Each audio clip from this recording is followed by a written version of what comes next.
All right, what's going on, everyone? Give it a minute to see if some people show up. Usually it's kind of delayed. Um, YouTube doesn't really send my impressions out right away, but I'm kind of hoping as I get more subscribers, the impressions will go out sooner. But maybe not. We'll just have to see.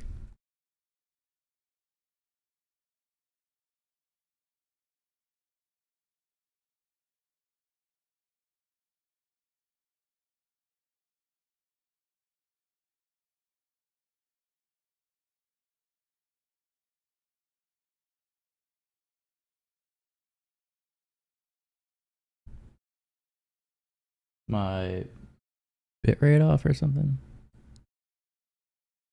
Sure, my bitrate's low. Oh, there we go. Now we're fixing it. Perfect.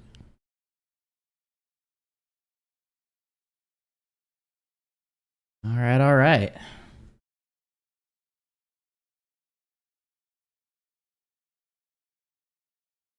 Let me start the stream off by cracking a cold one.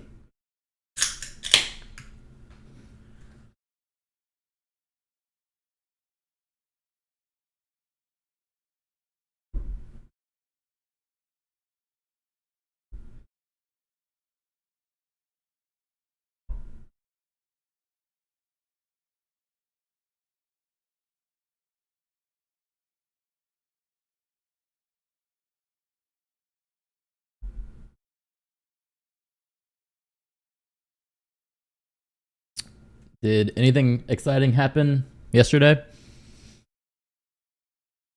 I didn't see any politics yesterday, so I don't know what's going on with that.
Let's see.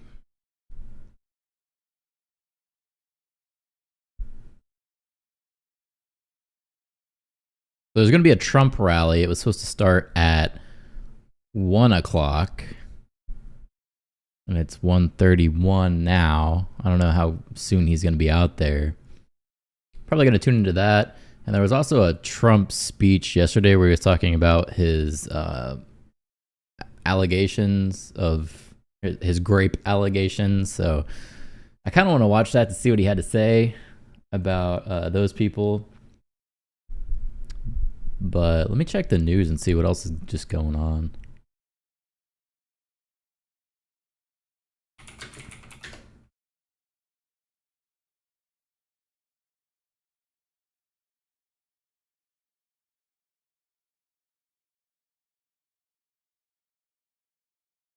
Let's see some old politics.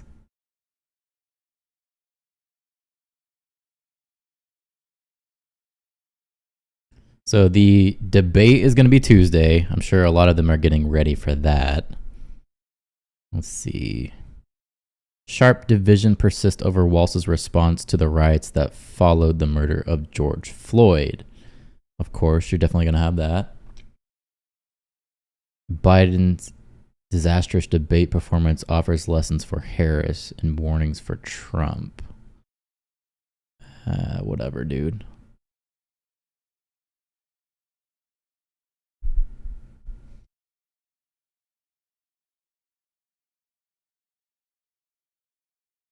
Trump blasts woman who accused him of sexual misconduct. That's the interview I'm going to watch.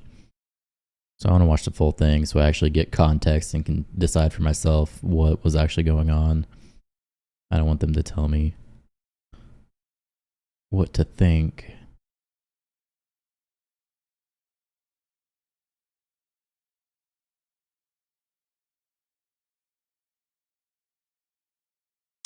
Yeah, I mean, it's Saturday, so not a whole lot's going on. Let's see what's in U.S. election. I'll pull it up so you guys can see what I'm looking at. Biden 2024. Let's go, brother. Let's go. Trump assails women who accused him of misconduct days before his debate with Harris. That's the one I'm going to watch. Maybe it'll set us up for the debates Tuesday. The debates are actually late at night again, which is surprising. I guess maybe the whole point is they're waiting for people to get off work so most of America can watch the debates. But I want to say they were like 9 o'clock my time.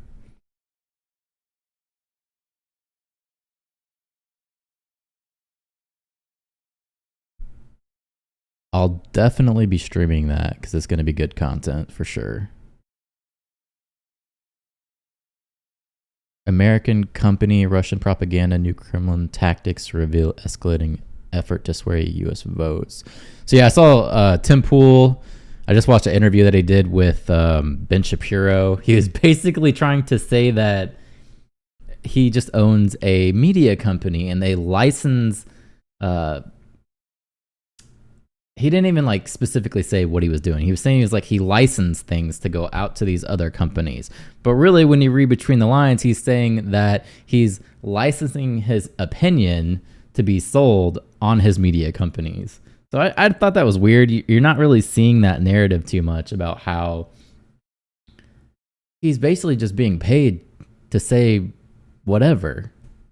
Even if you don't believe the whole Russian propaganda thing, you think that would kill his companies because people want to watch someone who's genuine, right?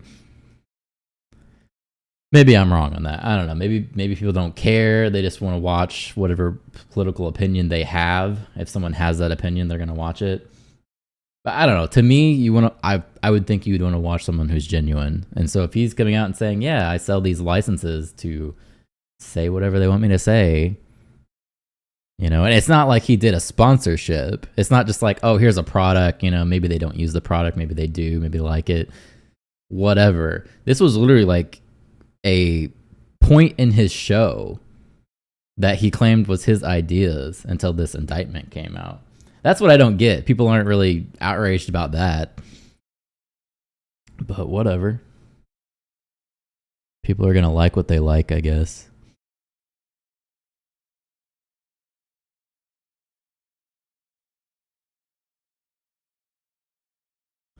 JD Vance says he laments that school shootings are a fact of life. I didn't actually watch this interview. I was kind of curious. I know like the Democrats were running with this, saying that, oh, he just said it, they're a fact of life. That seems like it was taken out of context. Let's be real. I'm not going to hold him on that one. They are a fact of life. They happen all the time, and there's really no solution that anybody has for them.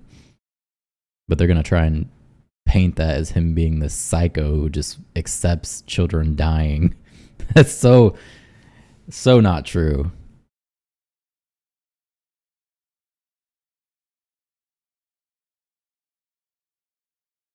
Anywho.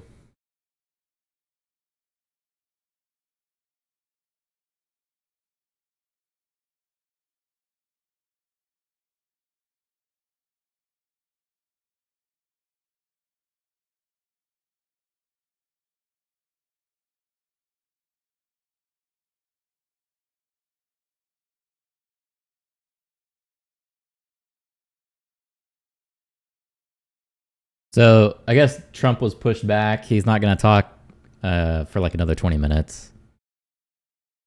So I'm going to go ahead and watch this other one just to see what's going on with him.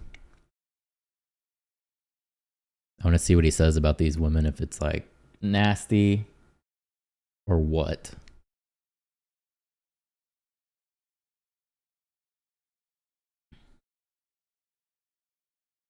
Oh, not you, not you. This one. All right, so here's Trump. He is about to come out here and talk about his grape case, his abuse, you know, from what I'm talking about. Apparently he comes out and he says disparaging things about this woman. The media is going crazy about this right now. So I want to listen in to see what he actually says, because I don't want the media to give their opinions to me. I want to actually watch and see and form my own opinion on what he says. Obviously, depending on what happened in the case, he's probably going to be pretty ticked off and angry. So let's just see what he has to actually say here. Nobody's ever seen anything like what's happening. Now I understand. Yesterday they're bringing up Russia again, that they've done for years. Never found anything. But they should be looking at China, Iran, lots of other places. Yeah. I haven't spoken to anybody from Russia in years. They know that, but it's a scam. But it all goes back to the DOJ, because we had a trial today. It's an appeal of a ridiculous verdict of a woman I have never met. I don't know. I have no idea who she is. She wrote a book and she made a ridiculous story up. She put it in her book. Jesus. And we're now appealing the decision. We had an extremely hostile judge appointed by G'day, what are we doing today? So this is a interview where Trump is talking about his grape cases, if you know what I'm saying. He's obviously very ticked off at this point, and I just wanted to see what he has to say. Those people back there, I'm pretty sure, are his lawyers, and they are just kind of standing back and watching things. Clinton, very good friends of Clinton. I guess he married, presided over the marriage ceremony of one of the lawyers on the case against us. And it's very sad. Judge Lewis Kaplan, angry man. He was so angry. I went to the trial. I've been in a lot of litigation over the years. I've never seen such anger, or wanted to throw one of our attorneys in jail, who threatened her with jail. Nobody's ever seen anything like it over nothing. Really? He has not paid that woman enough? He has to pay millions every time he talks about her? I think this is a different case, actually. This is a different woman. I guess she wrote a book, from what he just said here, with the allegations of Trump doing this to her. Who knows if it's true or not? I don't know. I mean, just looking at him up there, imagine if that happened to you. You're this famous guy, and all these women are coming out of the woodworks, and you're just like, I don't even know this woman. I never met her in my life. Or maybe he is a grapist, I guess you would call them. Maybe he is, and he's trying to hide it. I don't know. Who knows, man? I've never seen such anger, but all of our judges, I mean, we had a brilliant judge, and I think a very fair judge in Florida. I think we have another judge who's very fair. I just ask for fair. I don't want anything different from anybody else. I just ask for fairness. We have another judge, or a couple of judges that I think are fair. Then we have other judges that I think the whole thing is, I think the system is a disgrace. The case that we met on today, and then we're going to talk about job numbers, which are horrible, by the way, horrible, like really bad. And you know that. I'm sure you won't report on it, but the job numbers are terrible. We're going to talk about the appeal today. We had a great appellate lawyer go down representing us, and I think John did a very good job. You have a matter of minutes to speak. It's a very complex thing because it was a setup, a rigged deal. They had two witnesses, and before I start, I have no idea who this woman is. They have a picture from, they say, about 40 years ago, a picture. And the picture depicts her and her husband on a celebrity line where I was the celebrity. I was been a celebrity for a long time. And imagine a picture from 40 years ago. How pissed would you be? That's a long time. Like, there should be some kind of time limit to these things. 40 years ago? Come on, dude. And they were shaking my hands along with hundreds of other people. Nobody even knows where it is. The problem is she doesn't know the date of this incident. She doesn't know when. She doesn't know, was it in the 90s? Could it have been further than that? She has no idea when. And people do Yeah, dude, the 90s. Come on, you're coming back from the 90s and you're just now coming forward with this kind of thing. That's ridiculous. that because you don't want to give a specific date and then you find out that Trump or whoever it was in Europe. So they tend to do that. They take long periods so that this way, hopefully he was in New York at that time. But this is a disgraceful case, and disgraceful in particular because it's about a former president of the United States who is now leading in the polls to be the president again. And this is being worked with the DOJ, Department of Justice, as are all of these cases. They all come out. Atlanta, Fani, that is all Department of Justice. Nobody knew that. So I got the photo that he was talking about. I can actually show you there. And shut my dog up too. Let me see. So this is the photo that he's talking about. This is what he's saying, like from the 90s or whatever. This is, I guess, the woman, and here is Trump, and this is where apparently they did meet. Doesn't have a whole lot of substance to me because Trump is a public figure. He was out there talking to everybody. Just because there's a photo, they always try to like put pictures of popular people next to like, oh, here Epstein or something, or somebody just very villainous to try and say that, oh, they have connections and ties, and these people are just out and about all the time taking pictures. It's kind of ridiculous if you think about it. I always thought there was a statute of limitations, but didn't New York change the law just for Trump to be penalized? I don't know, man. Let me look that up. The case with Judge Engoron, the most overturned judge in the state, that is very close because they sent their team from the DOJ to help him.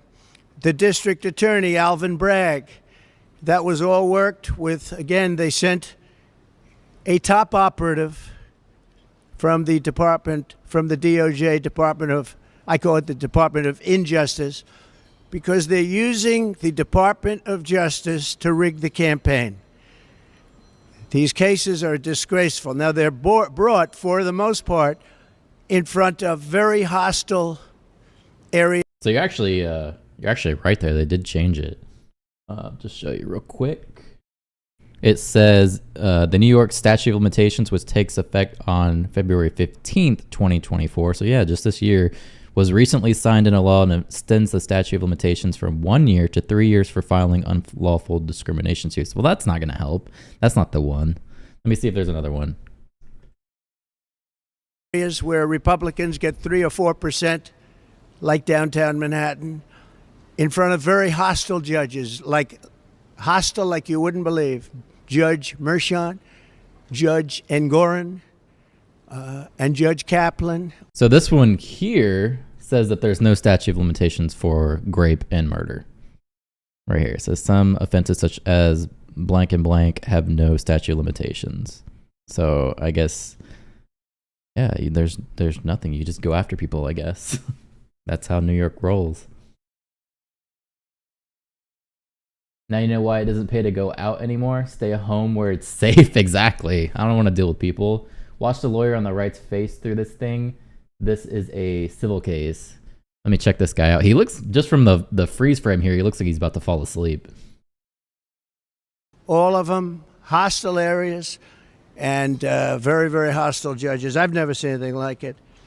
And very bad thing in this case, New York. Very bad thing for New York. Businesses won't come to New York because of what took place with Judge Engoron. I can tell you that. And probably the rest of them also. But this case involved a woman who wrote a book, and I guess she said something in the book. That's when I first heard about it. I first heard about it in the White House. And of course, I denied the story because it's not true. I have no idea who the woman is, and I never met her. Now, I don't know about a picture that was taken 40 years ago with her husband on a celebrity line, so I don't think that counts. But as far as I know, I never met her. I never touched her. I would have had no interest in meeting her in any way, shape, or form. So is the lady actually pressing charges against him, or is this something that she wrote in a book and the state picked it up? Her husband was a news anchor, actually, John Johnson, a very nice guy. She called him horrible things. We weren't allowed to say that in the trial. She said horrible things about him. I guess they're since divorced. He's a very nice guy, African-American, and she said very bad things. We weren't allowed to use that in the trial, which surprised a lot of people. But she made up a story, it fabricated 100%, that I attacked her at Bergdorf Goodman. You know, it's very interesting. I don't think they were allowed to use this either. Her favorite show is Law and Order.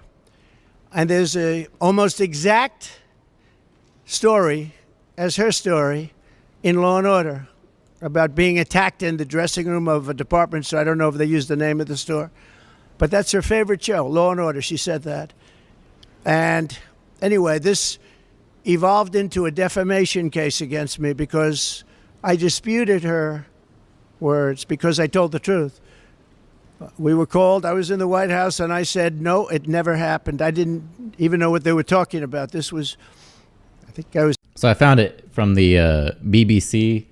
It is actually, she is suing. It's not something the state picked up because it talks about Carol's lawyer, which is the lady who is in the photo. So it is her actually pressing charges against him. And I guess he countersued as well for defamation, but he was found liable by the jury, and he was yeah. All right. She sued him for defamation, essentially for what he is doing now. Unless you're Donald Trump, nope. Is this a new person or someone copying E. Jean Carroll? There's so many of these cases against Trump right now, I can't even keep track of them all. He brings up a new one in this. Okay, all right. Was in the Oval Office. Sir, do you know anything about this? And this had to do with the book, and she had a few pages in a book making this claim. By the way, there was never a claim, there was never a police report, there was never anything mentioned, there was never publicity 30 or 40 years ago, whenever it took place. Nobody knows. She doesn't know when it took place. When did it take place? She has no idea. I still agree that that's messed up that she's just now bringing in the sub. You shouldn't be able to do that. She thinks it was in the 1990s. She thinks it was in the 1990s. And the judge, we had two trials. We asked for a consolidation. He said no. The reason he said no is he'd rather have double the publicity because that's bad for me. Very bad, because I'm running for president. And this is not the kind of publicity you like. And whether it's true or not, it's horrible. And in this case, it's so false. It's a made-up, fabricated story by somebody, I think, initially just looking to promote a book. And he only attacks people in a department store he says he never goes to. This was on a plane, this new one. He has every right to speak on it since it's in the book. Oh, yeah, for sure. Of course he does. And when they called me, I denied the story. I got sued essentially for defamation because I'm denying a story where I'm right. I should be suing her for defamation. So that's where it is. Now, there were two witnesses. One is a woman who's followed me for years. She said in 1979, I was in an airplane with her, commercial flight, and we became very intimate. I just sat down. I think I had the book, The Art of the Deal. I was famous. How did they get intimate on a commercial airplane? Is this like they went to a bathroom kind of thing? That story is a little bit sketchy. Like, come on, you're around everyone. Yeah, every motion the defense put up denied, every motion of the prosecutor accepted. This whole thing seems a little sketch. Then too, I've been famous for a long time. And we're sitting in first class, according to her. Never happened, by the way. Totally made up story. She's a Clinton person, too, by the way. Big Clinton person. She made up the story. And so many years ago, and I think it would be 1979. One of my many people behind me could correct it, but I think she said 1979. That's a long time ago. And I sat down. I believe I had some pretty big success then, and I was being talked about a lot. Maybe The Art of the Deal was out, sometime after that. I'm not sure. But I was well known. And passengers are coming into the plane. And she said I was making out with her. And then, after 15 minutes, and then she changed her story a couple of times, maybe it was quicker, that I grabbed her at a certain part, and that was when she had enough. Now, so think of the impracticality of this. So they're on a plane. They're in first class. They're making out, which from what he's saying, she was okay with, even though he also said this didn't happen. Whatever. This whole thing's fucked up. But then he escalates it, and she wasn't okay with that. Come on, dude. That seems in first class. I get the whole Hollywood thing, Paul, where they're saying like this dude's he's just grabbing chicks. Sure. But you're a chick, you're in first class, and Trump starts grabbing on you. You wouldn't like scream or talk to a flight attendant. You wouldn't get off the plane and talk to the police, because it's not like Trump can run anywhere. He's saying he was famous at that time. Like, come on. If I ever get rich, I'm disappearing into the sunset, never to be seen again. I have too much of a snarky attitude to deal with false accusations 40 years later. Yeah, come on, man. 40 years? This shouldn't be a thing. Like, there's a window, for sure. Grabbing them by the blank is specifically referencing Joe Biden. I don't know what that means. I know he was talking about women when he said that. And I'm not even saying like Trump wasn't a hound for that kind of thing, but to say that she should have did something, right? I'm not trying to victim blame, but come on, 40 years later, now you're going to try and do something? Like, it's a little bit late. If you were upset at the time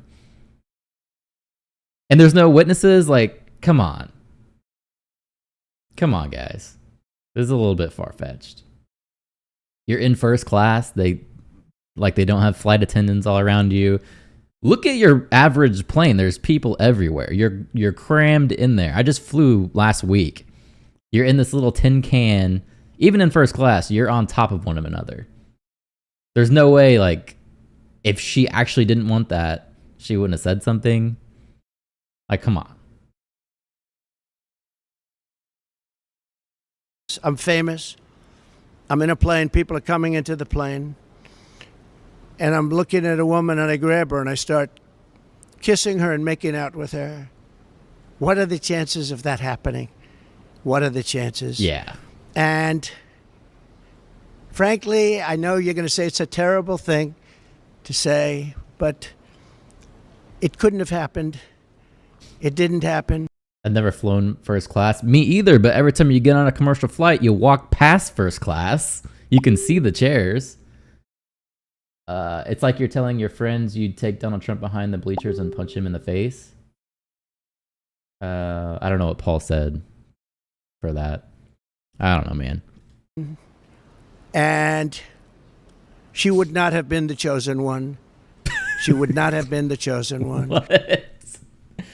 This dude, even as he's probably about to go to prison for a long time for these allegations, he's like, she is not the chosen one. That's fucked up. She has gone around for years saying this story. Everywhere I go, she says this story. And it's a total lie. Now, I assume she'll sue me now for defamation, like I got sued by E. Jean Carroll. What is the book? Who interestingly said she's been hurt, damaged, but she's made more money since she did this than she ever made in her life. She gets paid a lot of money to go talk bad things about me. So remember this whole thing started, along with just about every other case I'm involved with the political campaign of Harris, and who's having a bad time because she can't talk, of Harris and Joe Biden.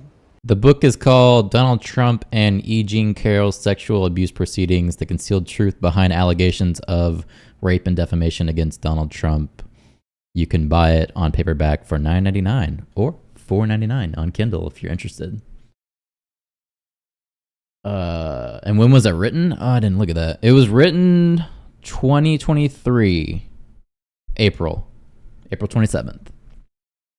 Yeah, so the guy with the supermodel wives, his whole life is gonna do any of this. Give me a break. I mean, I see what they're trying to say. He's someone who has a lot of power. He feels like he can just do whatever he wants in these situations.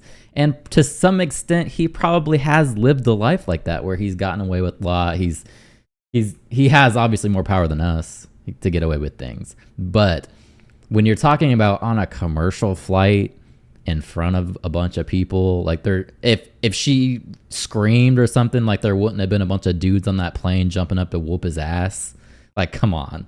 Or at least some kind of telling the stewardess walking around, and then, or a cop as soon as she got off the plane. Like 40 years later, now she's talking about it. That's what it's like. Come on.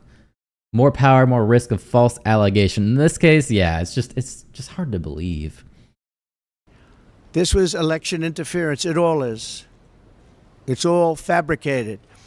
But fabricated in front of very friendly judges for them and in very friendly areas for them. If you get a jury, it's very hard to win in a jury where you have 3 or 4 or 5% Republican votes. Very, very tough, actually.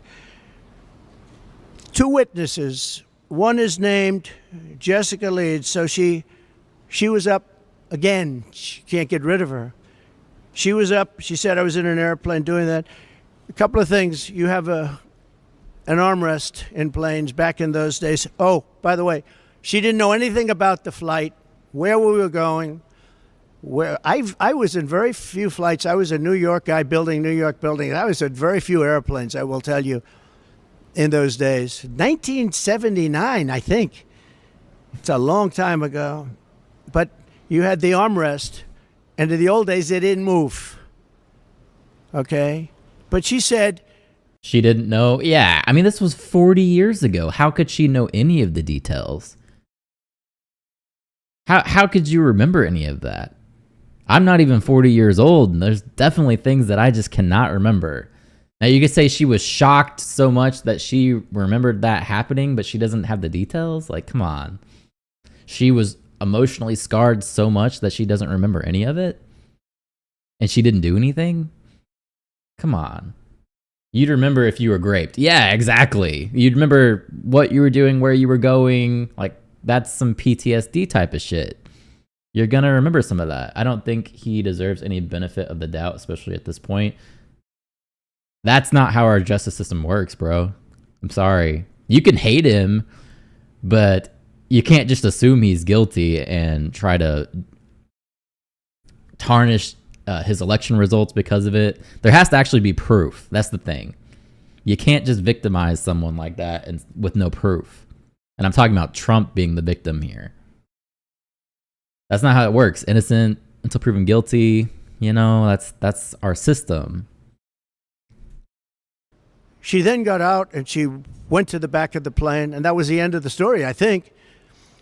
And this story has followed me for years. But just to finish with her, Jessica Leeds, no police reports, no witnesses, no corroboration of any kind. There's no evidence, Paul. That's what he's saying. How can you just assume that he did that if there's no evidence? Somebody could do that to you. No criminal suggestions. No, nothing. Then you have another one, and this one is a writer for People magazine, who I actually thought was very nice. She came to Mar-a-Lago, and she wrote the most beautiful story you've ever seen. It was a love story about Melania and myself, a love story in People magazine. And that was it. It was a cover, I think. But it was a beautiful story. Everybody would love to have that marriage. She said the nicest things about me, about Melania. You have the story. I mean, you can read the story. And her name was whoever. Let's see. Her name. On a completely different subject, how is the upcoming biopic of Trump being released a month before the election not election interference? I don't know anything about a biopic. Is that people against him releasing this, or is that his like biography of people that actually like him? Name was who? Swornoff, yeah. I don't have it. Whatever her name was. I don't know the lady, so perhaps it's much better that way, but I really don't know the lady. So she wrote this beautiful story, and about, I don't know, years later, no police reports, no anything. Years later, the same person they called up, did you attack at Mar-a-Lago this woman, this writer, whatever her name is? And she was a witness in a case. Her and Leeds were the two witnesses, only two witnesses. Did you attack her? I said, who is she? And they said, she writes for People magazine. I said, I don't know anything about the lady. If I had a story long ago, years before, about People, but it was a very nice story. So I don't know. It has to be made up because I don't know what you're talking about. It turned out that the same lady that wrote this beautiful story years later said I attacked her. Now, think of this. Oh, and she said the butler knew everything. The old expression, the butler did it, right? Very famous in crime stories. Well, the butler was Tony Senecal, worked for me for a long time. He was retired at that time. That was years later. He retired. He was retired when this hoax came out. And what happened is he totally confirmed my story, and he didn't even work for me anymore. He passed away a couple of years ago, a good man. He said, the woman was crazy. It never happened. I was the one that served her whatever she was drinking, and I was there, and nothing ever happened. But you don't need the butler. All you have to do is read the story. Think of this. A woman comes into Mar-a-Lago, interviews me about a love story about my wife and myself. And during that interview, I attacked her and pushed her up against the wall violently. Okay? And then she leaves and she writes a perfect story. A perfect story. She doesn't mention the event. Again, there's nothing on file at all. Zero. There was no complaints. There were no complaints to People magazine. There was no witness. There was nothing. Yeah, well, there was a witness, the butler, and he's already said everything. He's already told the story. The butler. Because this story, likewise, like Leeds, this story has followed me around. I could go through many other stories outside of this. You know, it's very funny. When you're rich and famous, you get a lot of people come up with a lot of stories. So actually, this is what Chad was talking about. I guess they made a Donald Trump movie. It says Donald Trump biopic, The Apprentice captures the voice but misses the mark. I don't know if this is out yet or if it's just oh, actually, you said, Chad, it comes out like next month or something. But I guess they made a movie. It's starting at the Toronto International Film Festival. So I wonder how big this movie is going to get. And I'm kind of curious, like, who made this movie? So how is it going to be spent? What are they going to say? You know, that kind of thing. But I guess there is a movie coming out about Trump. It's supposed to focus on his early life.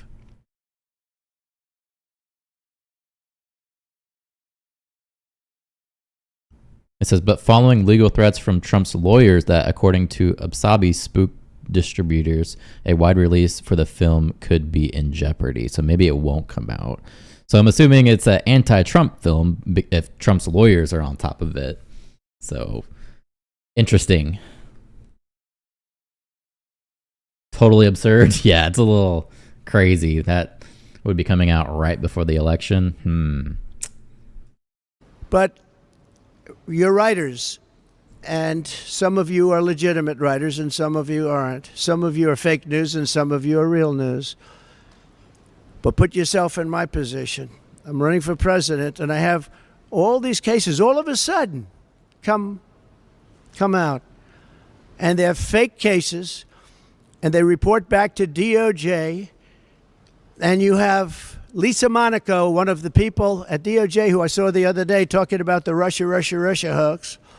And yet she's friends with Andrew Weissman and that whole group and crew, who should be sued, by the way, because they're not a charity. All they are is a political organization that goes after Trump for the last 8 years. I mean, he's a sick person that runs that, too. But Lisa Monaco is in the Department of Justice, but she's a Andrew Weissman person who's been after me for years. So far, he's failed. And he's having a heart attack because I'm leading in the polls, I guess. Jesus. If you look at the Nate Silver, very respected guy. I don't know him, but he has me up by a lot. So let's say we're leading, or let's say we're tied, or let's say what difference. I'm in the race. It's between two people, but I think we're leading by a lot because the opponent refuses to do an interview because she can't talk.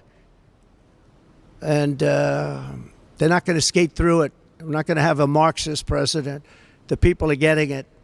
So, speaking of her not being able to talk, the debates are Tuesday. It's looking like the debates are going to be later on. I think they're trying to set this up so people can watch it after work. But I think my time, it's like 9 p.m. is when it's going to start. Probably about an hour or two, I would think. We go down to court today to talk about this case is a scam.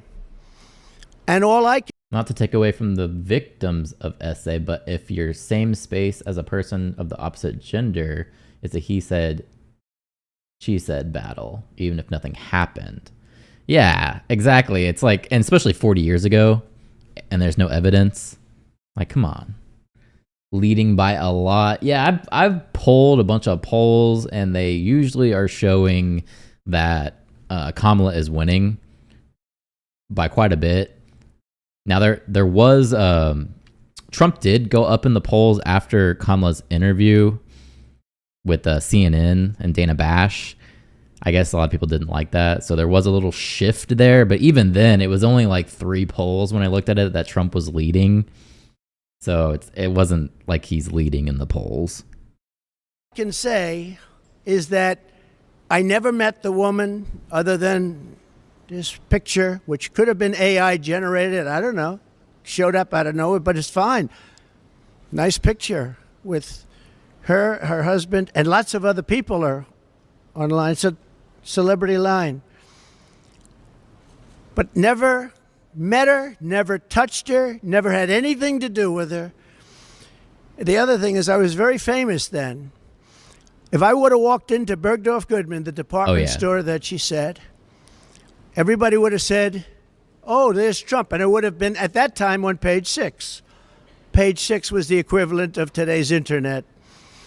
And it would have been a big story if I would have walked into that store, gone into a dressing room, and supposedly, you know what, to her. Never happened. Never happened. Total phony story. And I feel sad that I have to come up here and explain it. I have all this legal talent, but legal talent cannot overcome rigged judges. They can't overcome a 4% Republican area. And I'm disappointed in my legal talent, I'll be honest with you. They're good. They're good people. Jesus. They're talented people. He's calling out the lawyers, and they're right there. Today at the trial, they didn't mention the dress.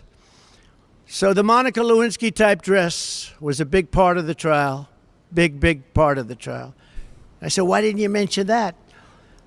Look at her face. I heard there was a dress. She's like, this motherfucker. Look at this. Look at this right here. That motherfucker. Involved. And I wasn't frightened at all because I did nothing with her. Never touched this woman, saw this woman, had no idea who she was. But they have a dress, sir. I said, so what? Well, sir, it's very...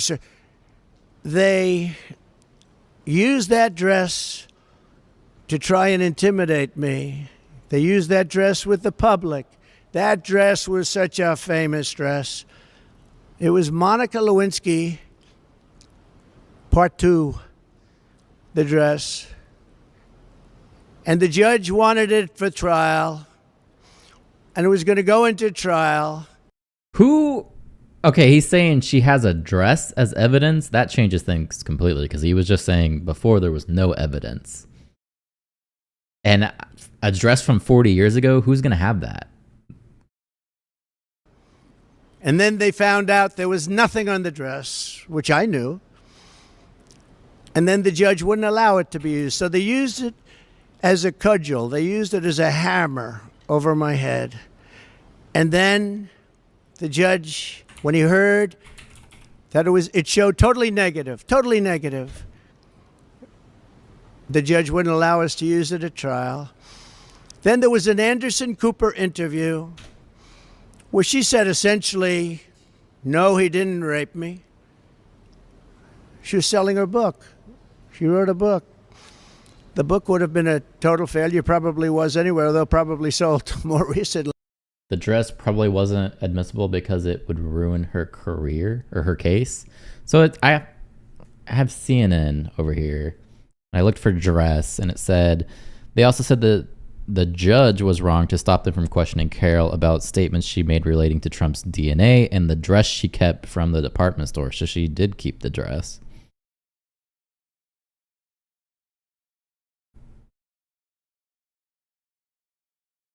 But it doesn't really go into much details on anything else of the dress. But from what he was saying, there was no evidence on the dress anyway.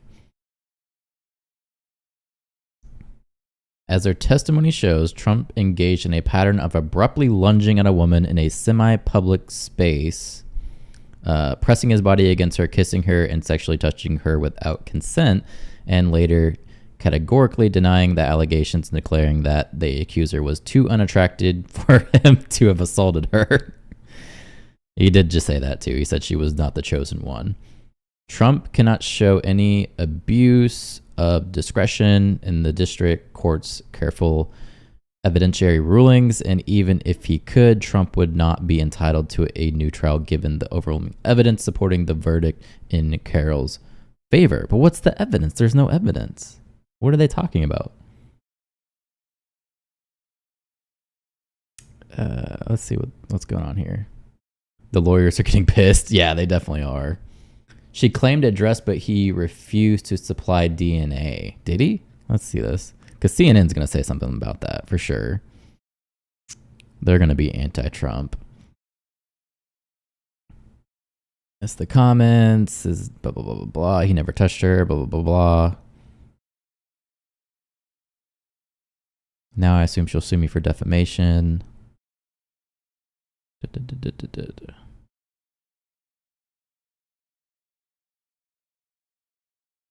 He's disappointed by his legal talent. Yeah, saw that.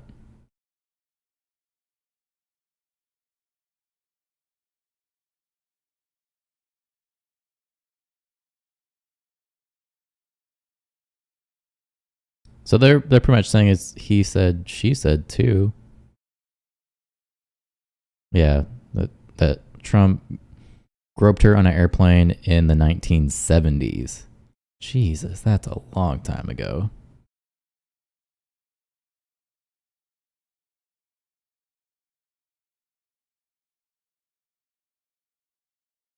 Yeah, I'm not seeing anything so far about the argument about the dress. She wrote it in a book.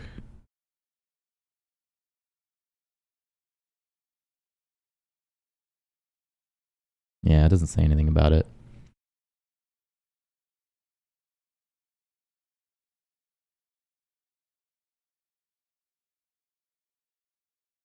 I can see him saying that about Ugly Woman. He was the king of New York. Why wouldn't you say something like that? Yeah, I totally agree that he probably is like a dirtbag. But to say he just sat down on a plane and started groping women and there's people around in first class and there's flight attendants, if she didn't want this, like she couldn't have done something. Not trying to victim blame, but it seems so far-fetched. rigged justice system, just like the Dems always cried about. It alludes to it. How so? They're saying there's no DNA on the dress. Either way, it's so far fetched, man. I get like you don't like Trump, but this is so. To convict somebody, you need concrete evidence. Like, these are serious allegations, and it seems like there's so many to the point it seems like it's just to hurt his campaign. You read part of it. It's not really alluding to it. What I read, I'll bring up what I read.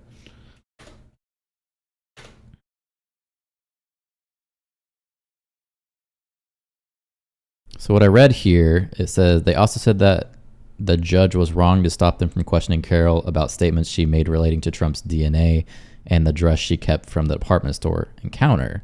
It's not saying anything about Trump refusing DNA, like you said.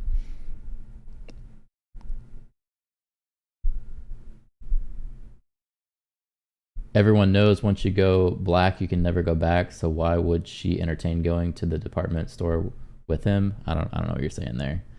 So new Russian collusion and another SA case. It's 2020 all over again. Yeah, it's like, come on, like, what's going on here? Again, there's a woman that wasn't doing well until she came out with this stuff about me, and that's happened to others too, by the way. She's not the only one. But they have the Anderson Cooper tape, and in the Anderson Cooper tape, it's an interview of her. And Cooper says something to the effect, "Did he rape you? Did he rape you?" He was so happy. "Oh, did he rape you?" And she gave a very good answer for me, but a bad answer for CNN, for Anderson. And he said, "We're going to commercial break right now. We're going." Then she came back from commercial break, and she was much more hostile. But this man wouldn't let us use the tape or the proper questions having to do with the tape. Wouldn't let us. The Judge Kaplan wouldn't let it be used. We wanted to get the outtakes. In other words, what did Anderson Cooper talk to her about during that intermission for a commercial that he called for immediately? Where do you see this? I mean, some of you have seen it, some of you haven't. We're going to commercial break right now. And so what happened is we weren't able to use it. The other thing is we had not one trial, we had two trials. Nobody. Jean Carroll's husband was black? How is that relevant? What race her ex was? Yeah, I don't know where you're going with that, bro. To be honest, I have no idea. Yeah, the guy that we saw in the picture, yeah, the black guy, I'm assuming that was her husband. But I don't know what point you're trying to make there. He understands why we asked for a consolidation. And I wanted to show up to the trial, to the first trial. My lawyer, who's not up here, not with us any longer, "Sir, you should not show up. You're the former president or the president. I don't even know." Freak's got jokes. That's what it is, Paul. He's making jokes, brother. Know when the trial was, but "You're the president of the United States, sir. This is beneath you. I've got this 100%. The dress is negative," but he wasn't able to use it. "Sir, it's beneath you to show up." I said, "But wouldn't that be bad for a jury? Wouldn't that be sort of bad for a jury if I don't show up?" He said, "Sir, you don't have to show up. I've got this. You shouldn't do it. It's beneath you. It's beneath the office of the president." I understood what he meant by that. And so I didn't show up. And I was found guilty of something that I didn't do with a woman that I have never seen, touched, or in any way was involved with, nor would I want to be. I would not want to be. My people say, "Please don't say that." I would not want to be involved with her. And that's where we are. So we're appealing it, and people would say it's not a friendly panel based on the appointments, but you'll look that up yourself. But not going to lie, his legal counsel is good looking. Yeah, she's boosting my video retention just standing there. I hope they understand this is the office of the President of the United States, and there has to be fairness shown. Our court system is looking so bad. If you're a Democrat, these are all Democrat-appointed people. Biden, Clinton, I think others. 3 people. They seem very good today, and I mean, they seem absolutely fine. But I've read and I've heard it's not a friendly panel, but I wasn't surprised because I don't get friendly panels. I don't get friendly panels. But where we've had fair judges, where we've had brilliant judges, frankly, I don't know the judge in Florida, Judge Cannon, don't know her at all. But I think she's a brilliant woman. I think she handled a scam. It's a scam case. That's the documents case. That's the case where Biden, who had 10 times more documents, took all this stuff for years, 50 years, and he was exonerated. Of course, they said he was incompetent, so he wasn't fit. So he was exonerated based on that. But me, I don't get exonerated so easily. And I had a thing called the Presidential Records Act, which exonerates me. But we won that trial, and the other side plays the ref. Crew and Weissman and all these people. And again, Lisa Monaco should not be involved in this because she's been after Trump for years, and now she's like the second person at the DOJ. But she's with all these people. And they're playing the ref, and they say terrible things about judges. They do it with the Supreme Court justices because they think they're going to intimidate them. I think it should be illegal. That's what the DOJ should look into, the legality of these people taking a brilliant judge and demeaning her, and taking other people that are fair and solid and demeaning them. It's called playing the ref. Nobody did it better than the late, great Bobby Knight basketball coach. He would play, he would scream at those refs and everything and said, they say, Bobby, you're not going to get the decision overturned. Yep, but the next one I will. And he was right. He needs to stop saying she's not my type because he's not her type. Yeah, I see where you're going with that. Trump needs to learn to stay on task and quit sidetracking. For sure, he needs to do that. And I hopefully during the debate, he hones in on the actual questions and the actual like rebuttals are laser focused and just kind of going everywhere. He's a great basketball coach. Last coach to have an undefeated season. Last coach in basketball to have it many years ago. He also endorsed me, but he played the ref. These people are playing the ref when they are allowed to call for recusal, impeachment of a judge because they're not getting their way. And for some reason, the other side doesn't do that. They don't do that. The other side is much softer. Republicans play it a lot softer, but they play it legitimately. So I'm going to ask, if I might, Will Scharf to come up, just say a couple of words about what took place today. One of our attorneys working on this it's a ridiculous case. Remember, it never happened. It was made up for political reasons. And the DOJ is behind everything. Every one of these cases. It's political interference. It's a witch hunt, just like the fake Russia scam was a witch hunt.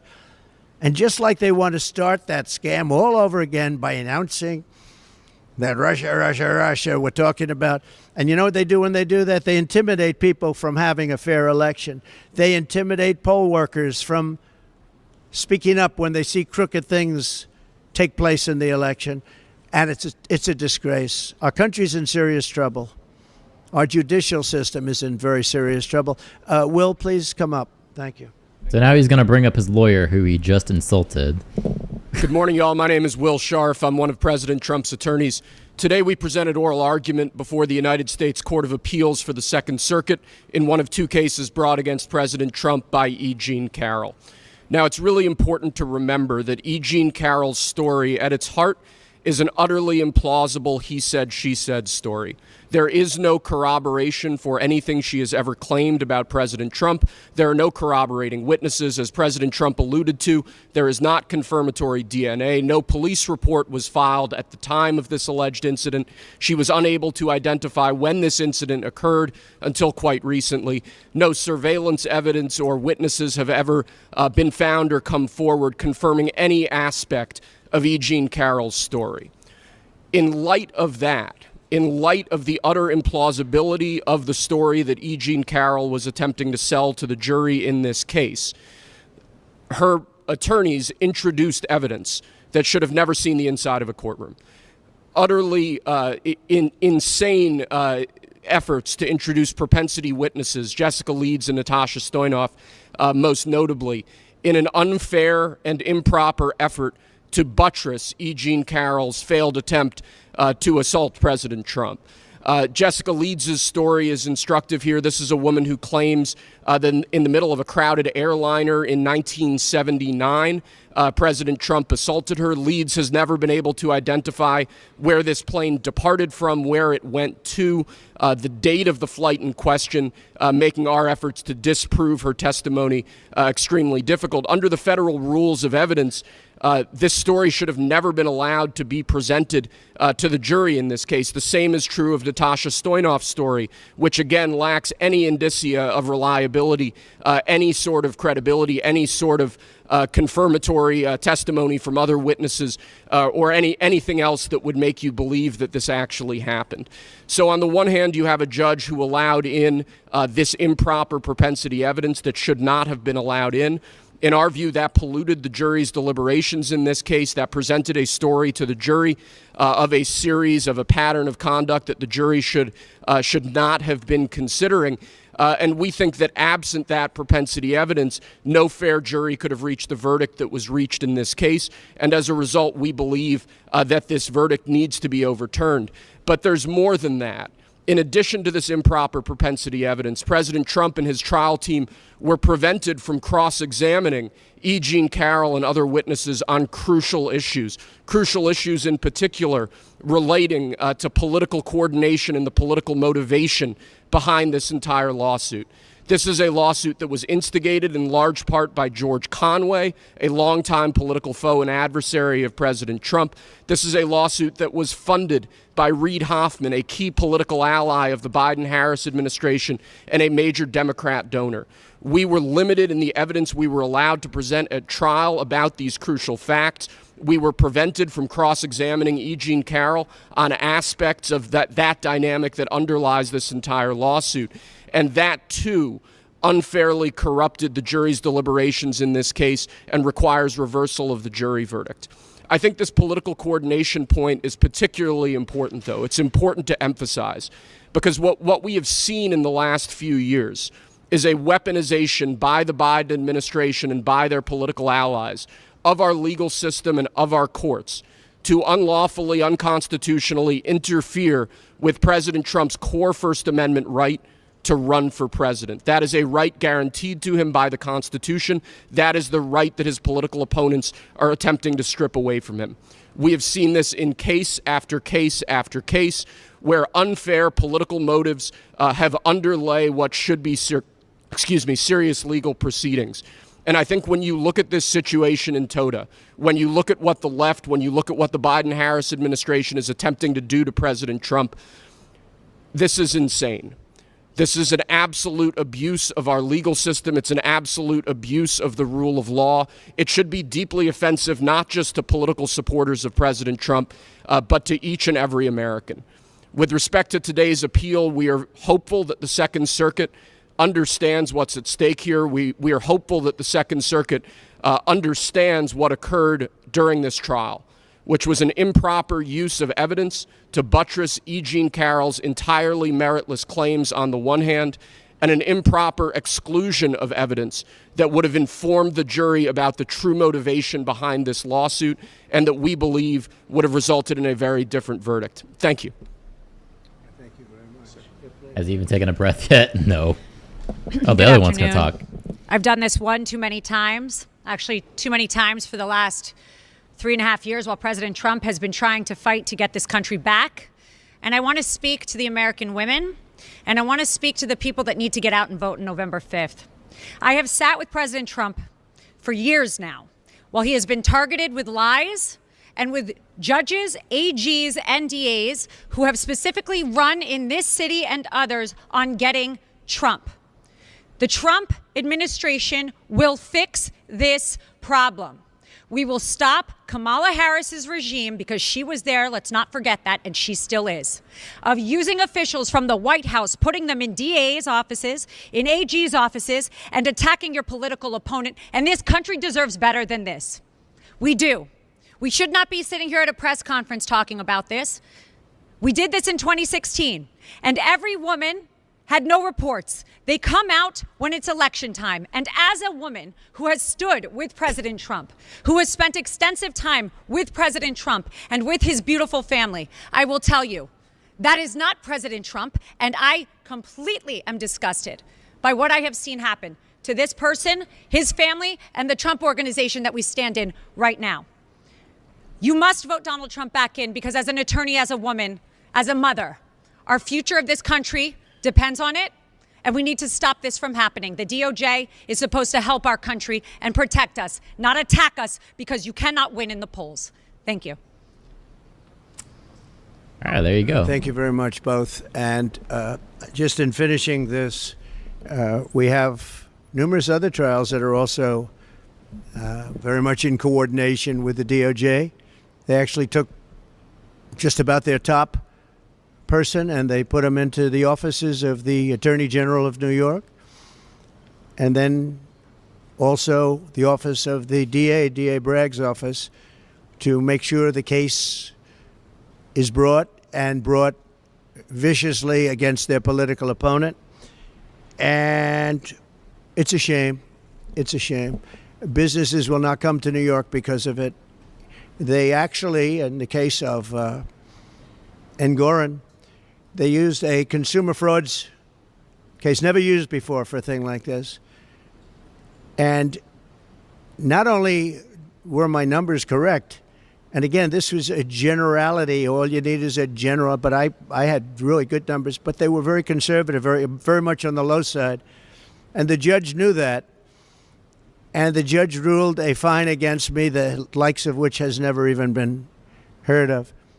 Businesses will never come to this state as long as that is able to be held up, because we won that trial so conclusively.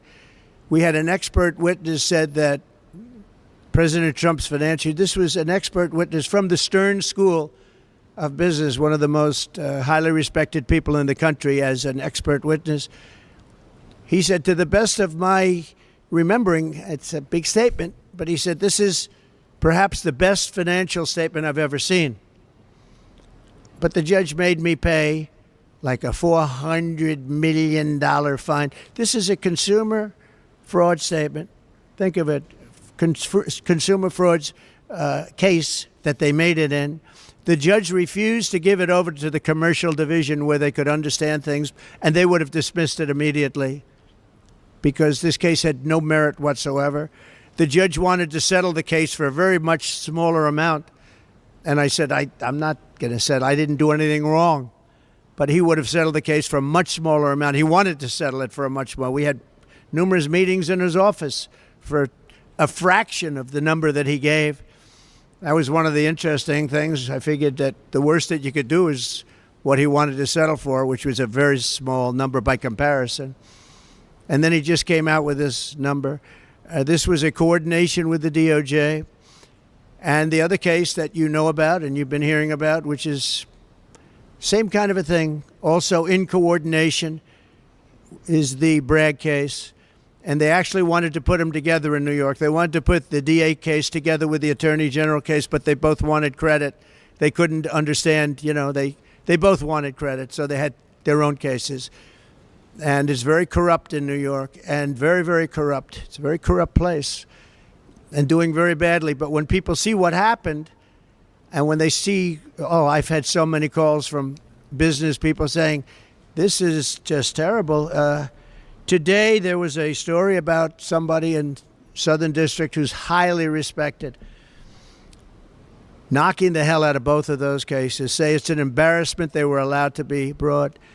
And I'm going to write out a list of things from Alan Dershowitz, Andrew McCarthy, Greg Jarrett, some of the greatest people, all legal scholars, great people Jonathan Turley, like 10 highly respected, the most highly respected people that quote Calabrese, Judge Calabrese, that quote on cases. And shockingly, they can't even believe it. They said this case should not have been allowed to be brought. And that's about pretty much both cases, but it's about the case that we have in front of Judge Merchan. That case is a disgrace. Should have never been allowed. I did nothing wrong. And he took a non-existent, expired, long expired by the statute of limitations, misdemeanor. He made it into 34 or something more than that counts of felony. Nobody can even believe it. Over nothing. And if you look at that case, he wouldn't allow it. That whole thing was done by an attorney.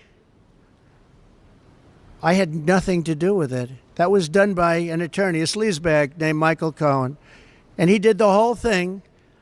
And you're allowed to have reliance on attorney. It's called reliance on attorney. You have a reliance on attorney. Attorney's allowed to do things. And all it was is a non-disclosure agreement with somebody that said nothing happened, by the way. I might add that. If you don't mind, I'll add that. We have a statement, nothing happened. And he got a non-disclosure agreement. He did it on his own, and this judge refused to allow us to use that as a defense, the attorney-client defense, which is very standard.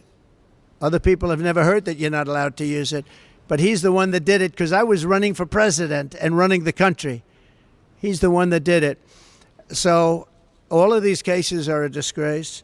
But the case that we had today downtown, I wish we could have mentioned the dress. Again, got the idea from Monica Lewinsky, but it was negative, wasn't allowed to be used.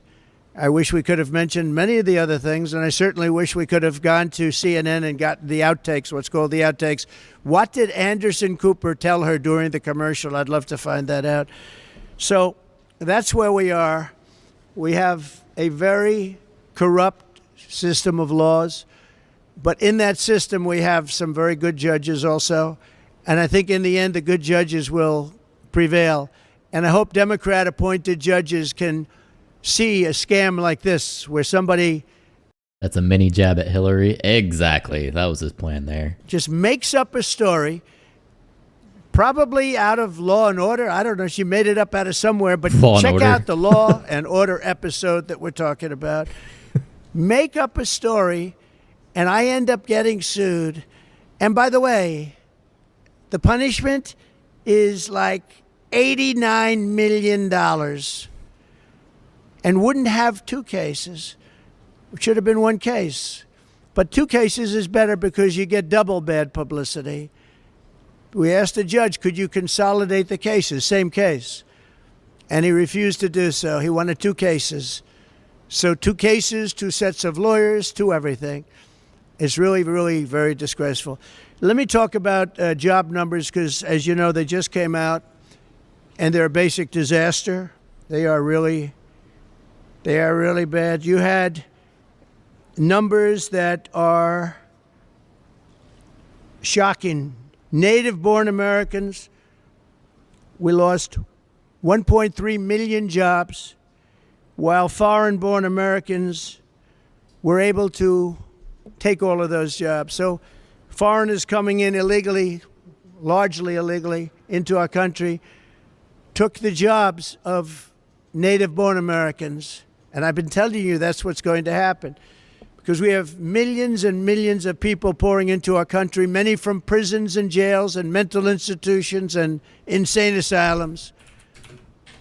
Traffickers, human traffickers, women traffickers, sex traffickers, which, by the way, that's the kind of thing that people should be looking at because it's horrible. And it's turning out that migrant crime is far worse than any crime that we've ever experienced. If you look at Aurora, Colorado, they're taking over the place. They took over buildings, and this is just the beginning. You haven't seen anything yet. You haven't seen any. They've allowed well over 20 million people, in my opinion. The other people say, well, it's only 13. No, no. It's much more than 20. I think it's much more than. So this is what he's talking about there. It's a Fox Business article. It says, job report is a boom for migrants, slump for Americans. Data released by Department of Labor shows native-born Americans lost more than 1.3 billion jobs over the last 12 months. So that's definitely a hefty price to pay there. Let's see. While foreign-born workers gained more than 1.2 million jobs. This comes as a U.S. job growth picked up in August but missed economic expectations, while the unemployment rate changed little. That's what he's referencing there. 20. Our country is being invaded because of incompetent people like Kamala that doesn't want to do one interview. She does one softball interview with CNN. Couldn't have been nicer. Dana Bash, you know what? I gained respect for Dana Bash and for Jake Tapper, because in my interview with Sleepy Joe, I thought they were very fair, actually. I was surprised. They were very fair. I'm going into very hostile territory shortly on a debate with ABC, George Slopadopoulos, and that There we group. go. And ABC, I think, is the worst of everybody. I think they're the worst.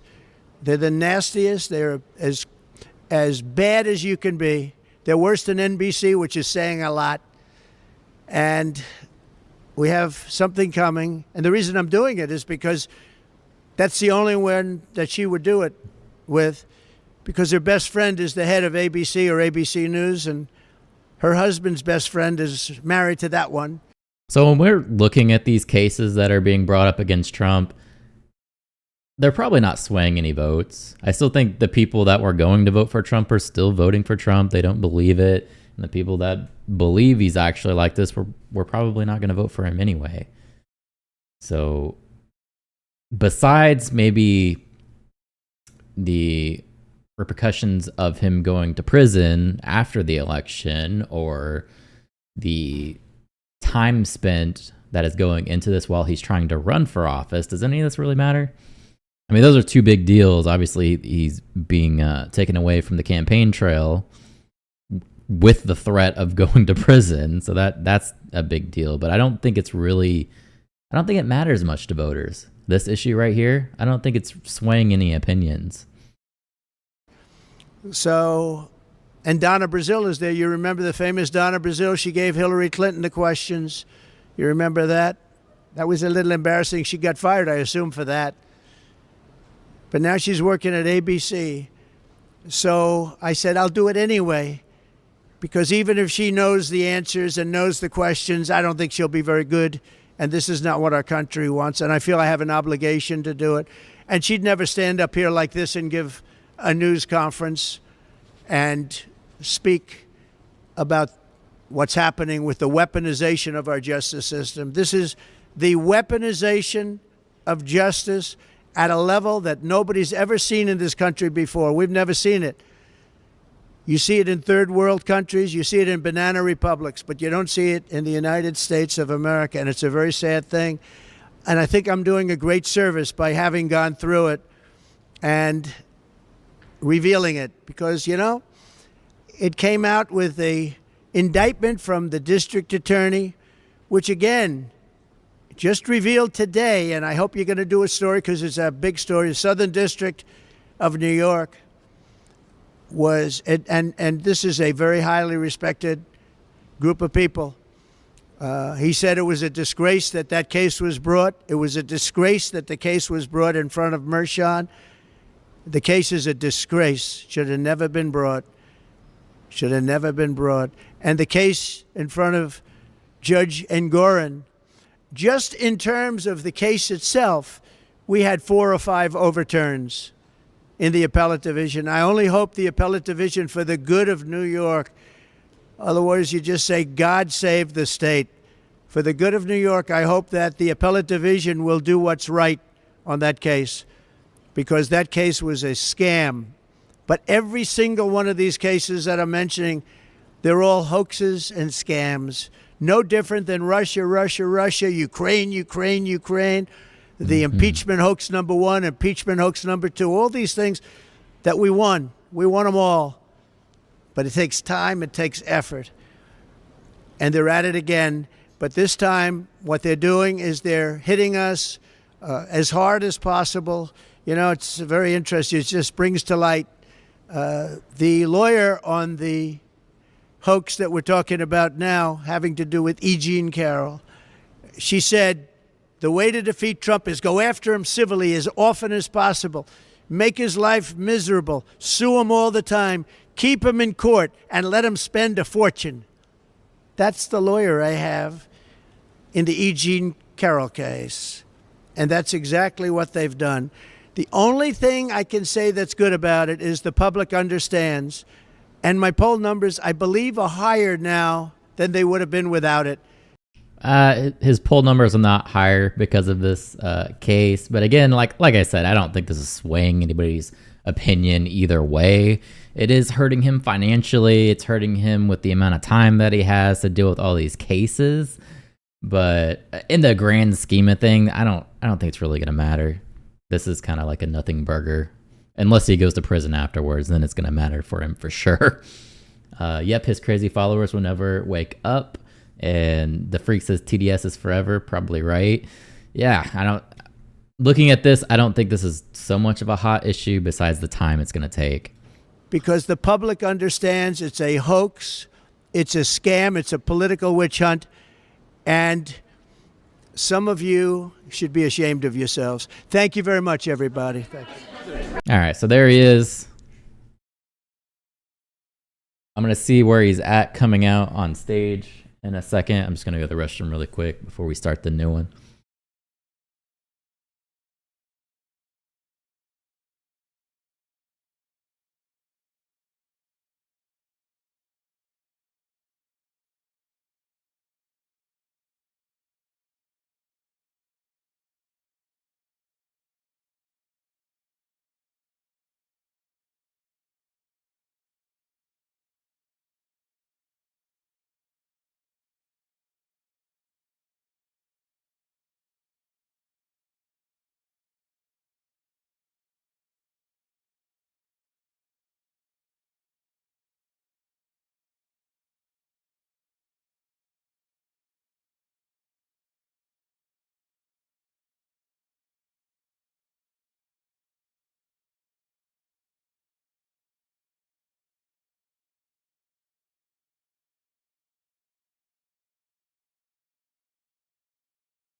He ain't got nowhere near half anymore, and I live in a small rural town. I mean, when you look at those polls, Paul, he's not doing good. He's not really. We could always say these polls are bullshit, but I don't know. Just looking at the numbers, things are not good for Trump. People with some integrity, they want a done-nothing, left-wing it president right now. didn't deserve what they get.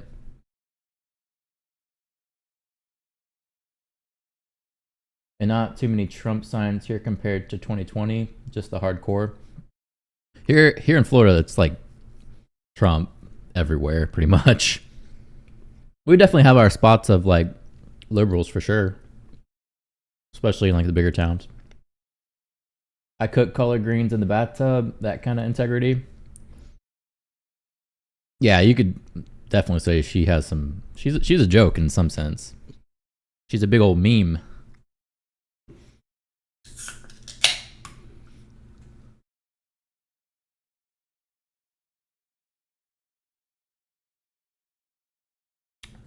But the different voices are funny. At least we get some jokes out of it, right? To not get too angry of politics and be one of those people that's writing nasty comments all the time. That's all they do with their time. You gotta take like a step back and just look at it like a comedy, you know, because sometimes it's just hilarious. Look into the Adult Survivors Act and its timing. What the fuck is that thing? Let's see.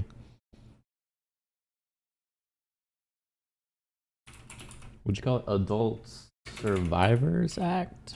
Yeah, there we go. Let's see what we got.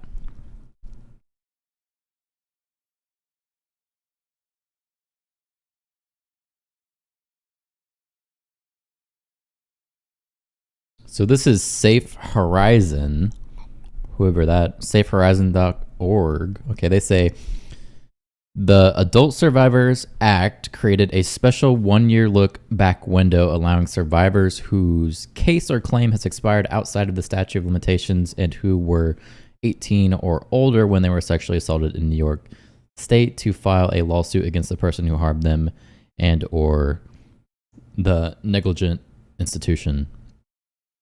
What's wrong with that? That doesn't seem controversial at all. A 1-year look back window? What's the big deal about that? Rinse in the bathtub. Yeah, that's gross too. When she's talking about rinsing collard greens in the bathtub. That's disgusting. She got booted in 2020 because she said she would outright ban Twitter and other platforms, free speech. Oh, yeah. I saw that video where she was talking about banning Twitter pretty much. It's not the sanitation of the bathtub. It's the fake association as black. I mean, she is black. I get what you're saying. Like, she's trying to pander to black people by bringing up collard greens. I get that. But to me, it's just gross. Why would you wash your collard greens in the bathtub? That's disgusting. It was to make up for COVID lost time. The way I read it, it was enacted specifically for E. Jean Carroll to sue Trump for more money. But we just saw in New York there isn't a statute of limitations. So why would she even need this? For grape and murder, it said that there wasn't one. Which to me is messed up in general. She ain't black. I mean, she's definitely black, dude. She's half black. Yeah, because being biracial is bad. Yeah, I'm with you, Paul. I'm with you on that one. She's black. She's biracial, but she's black. But to DeFreak's point, she panders. Like, it's obvious, like, she talks in certain ways that she doesn't really talk in, and she's trying to hone in on those voters. And she doesn't really talk like that. It's silly. It reminds me of like an extremely white guy trying to talk black. It'd be like me if I just came on stream one day and started talking super ghetto. You'd be like, "What the fuck? What is wrong with Cliff? Did he do drugs or something?"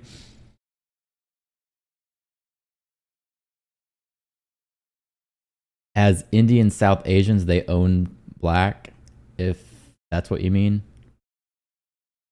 I mean, she's black. Her mother is Jamaican. That's black. Any way you put it.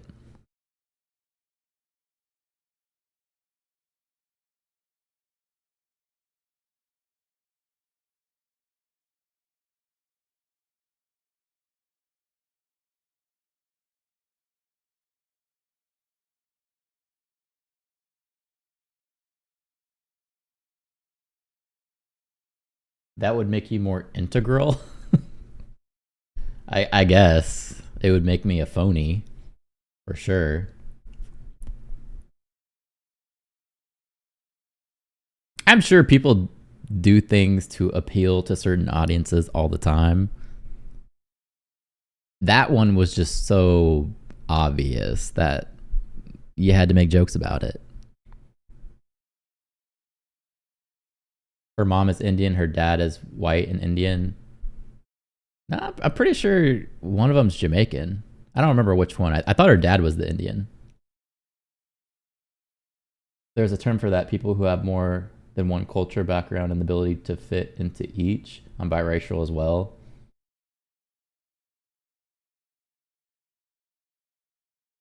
For first degree rape, no statute, but lesser degrees was 10 or 20 years. The ASA was enacted in 2022. So is he being charged with first degree? I'm assuming not, because you brought this up, the Adult Survivors Act. I'm assuming maybe it was a lesser degree. The dad has a smidge of African. Her dad is Jamaican. Yeah, I'm almost positive. I couldn't remember if it was her mom or her dad, but we'll look.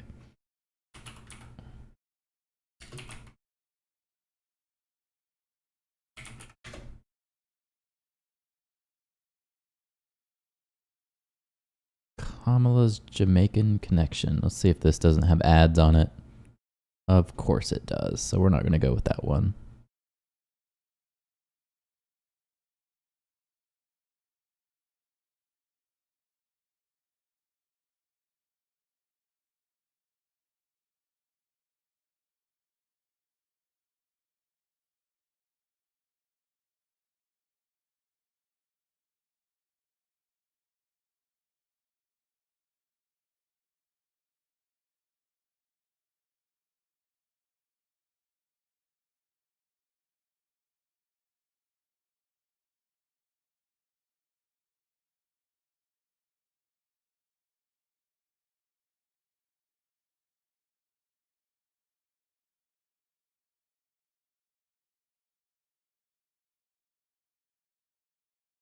Oh my God. I'm gonna be honest, guy. This breaks it down so much that I look at this and I'm just like, I don't care what race she is at all. That's my conclusion to it. It breaks it down like Caucasian mother says her mother self-identified as Caucasian in her daughter's 1964 birth certificate. Indians were classified as white Caucasian in the U.S. in the 1960s. So it's saying obviously her mother is Indian. I don't think anybody's arguing that. Where's it talk about her dad? Donald Harris self-identified as Jamaican. So he says he grew up in Jamaica, immigrated to the U.S. in 1961, and self-identified his race as Jamaican in Harris's birth certificate. And that's where obviously the black is going to come from. The U.S. Census currently includes people of Jamaican heritage among groups considered to be black or African American. So there you go. Her dad is black. Her mom was the Indian one. Yeah, and I totally get it. Grandparents, plantation owners of slaves doesn't bother you. I don't know where you're getting at with that. If you're talking about as a whole, like the whole race issue thing, no, I honestly don't give a fuck. But it's not a selling point to me because I'm a white guy. Obviously, they're going to take Harris out there and they're going to say she's a black woman and people are going to identify with that. I'm not a black woman, so I don't identify with it. But it's going to be a huge selling point for black women. I see it a lot as I just traveled around even the Midwest. A lot of black women are going to vote for Harris just because of that. It says right there, 15% black. Where? What are you talking about?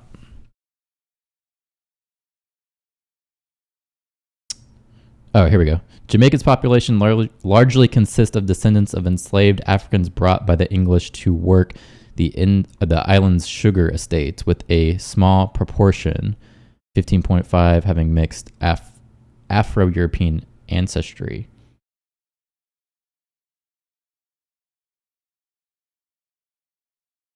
according to the University of West Indies in Jamaica.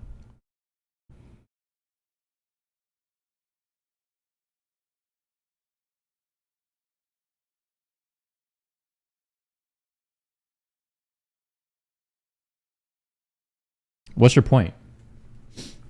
I don't know what's your point. Yeah, it says right there 15% black. Yeah, 15% black. Yeah, what's your point?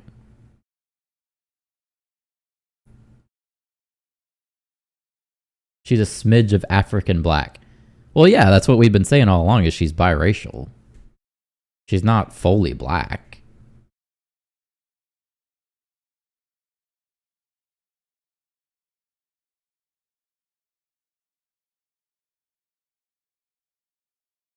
I think that's what we've been saying all along is that she's Indian and black, dude.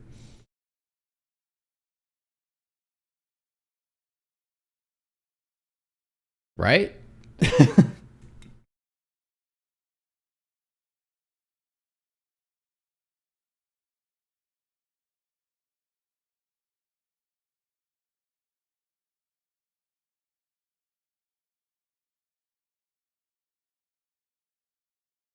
The point is that Paul says people with integrity are voting Harris in small rural towns. Okay, I didn't catch that comment. I don't agree with that either.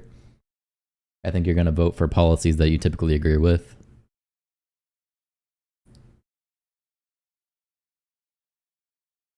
It says 15% of people there are not black. Dude, even if there's only 15% of people in Jamaica that are actually black, I don't care. Like, I'm just being honest. Like, she obviously looks black and mixed with Indian. Okay? What are we getting at? Are we just trying to say that she's not black and somehow that's going to like do something for her campaign? I don't know what we're getting at here. Race managing isn't integrity. Okay.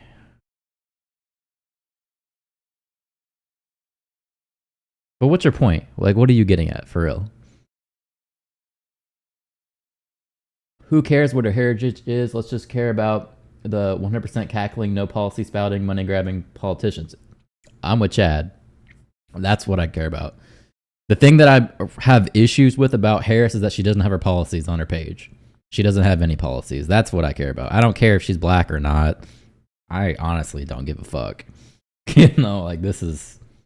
I'm not going to like dive deep down. There's 15% black people in Jamaican, which means she's not a certain percentage of black, and then we got to decide like what's the cutoff to make you a black person with your genetics.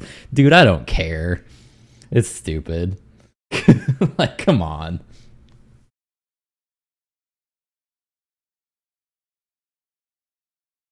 It's offensive to real blacks. I don't think it is. I don't think it matters. Because me personally, I'm not voting off the color of her skin. I don't care. She could be white for all I care. And I would still decide the same way to vote for her. It doesn't matter. That's what they say. A smidge is all it took for folks to be considered colored for in the South. Okay, yeah, man, I get it, Paul, but who cares? It doesn't matter. Now, I guess where you could say it does matter is she does come out and she's like pandering to black people, saying like she's going to give reparations and all this other stuff, which I'm obviously not going to be for reparations. That's just stupid. Go down.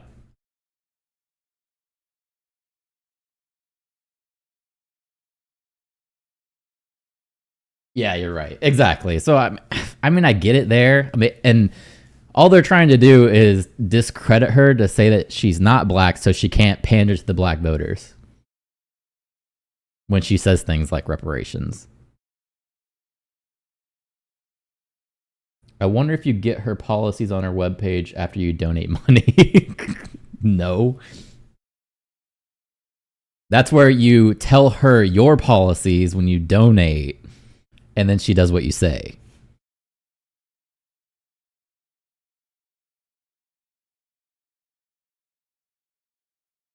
Search YouTube about 1.5 weeks ago. All the black channels were saying they were offended she's faking being black. Yeah, I could see that being an issue, like real blacks. Like, but maybe it's just because I'm not black. I don't care if she's a real black or a fake black or whatever. Like, I don't care. For that vote, yeah, maybe. And then Paul, I think you said you're biracial. Maybe you care. Does that sway your vote any?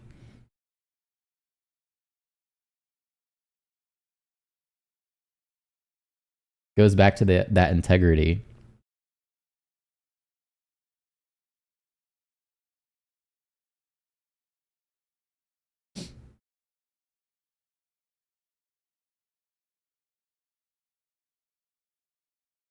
I think that's more of an issue for black people to sort out. They can define what is a real black and what's not a real black.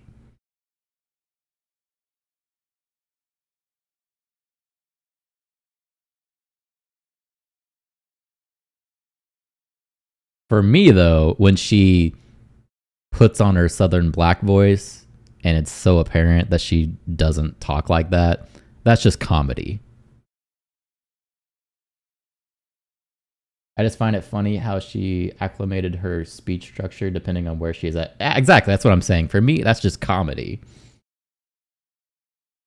I'm saying that rhinos have integrity for standing up for democracy.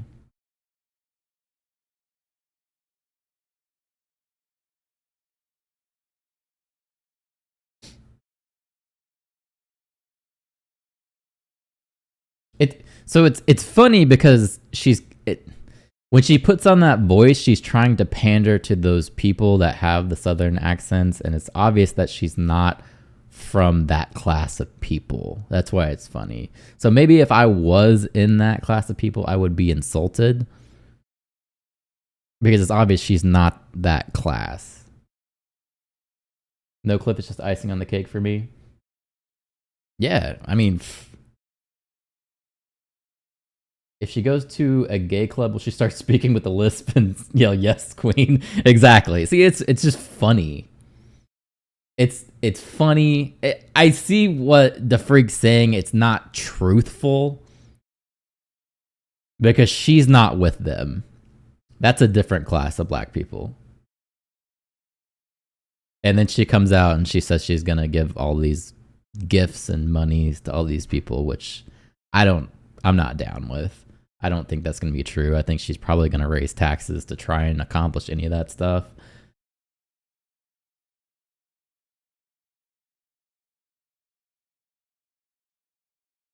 Get in where you fit in. But that's the argument, though. People are trying to say that she doesn't fit in there. Because she's not lower class. Her income is quite high, and it's been high for a long time. That's why it's comical.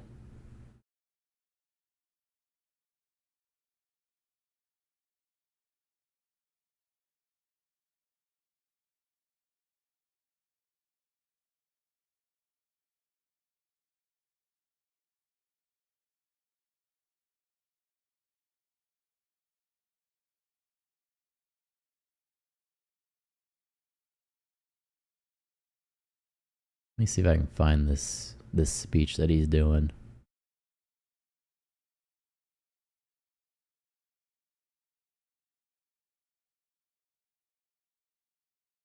Paul, you could also say fake it till you make it.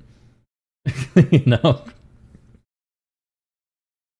Insulting to intelligence of black people based in fear. She definitely is preying on lower income families for sure with the things that she's going to say she's going to accomplish.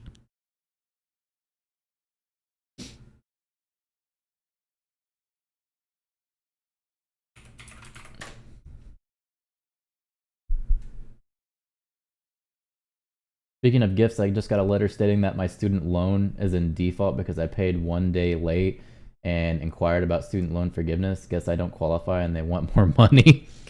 That fucking sucks, dude.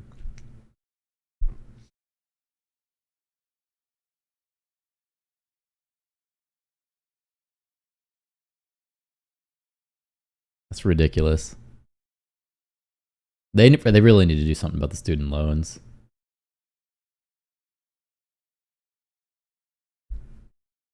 Trump has most black men. So I see a lot of videos of definitely black guys that like Trump, but how do we quantify it for real?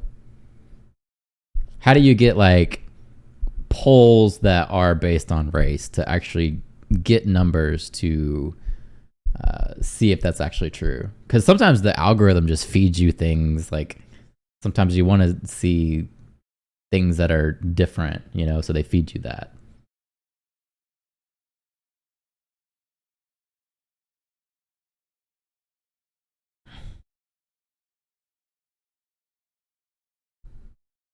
Because men know what balls look like.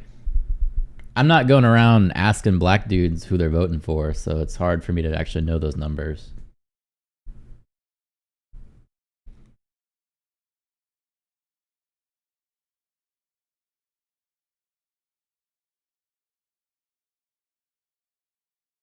That you know that's in. All right, here he is.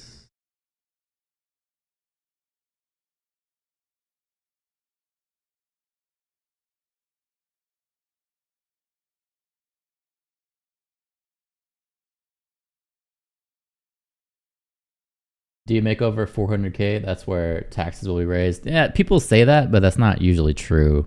Because as they start taxing these corporations, they're either going to leave or they're going to funnel that tax money down to the lower class. That's just basic economics of how things work. It's like if I owned a rental property and the local government came around and said that they were going to charge me more, I'm just going to charge my tenants more. I'm not actually going to take that hit. And that's just a simple way of thinking how this is going to work. Thanks for having me. All right, man. I'll see you. I don't believe that. Just the MAGA ones. Let me see what this punk ass has to say here. Trump coming out here with his glass shield. Why are there so many breakdowns of voters, i.e. black voters, white voters, educated versus uneducated, young versus old? Why don't they just day voters? Well, they're trying to attack different issues based off of race because people are going to care about different things. Think of like abortion. More women are going to care about abortion. That's going to be a top issue for them, where black voters might care about different things, you know? So it is important. Trickle down doesn't work either. Yeah, I don't necessarily think that works the best. But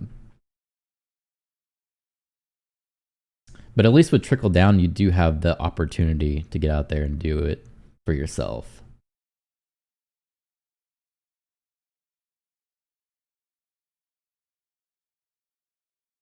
I'm just sticking to that 400K line.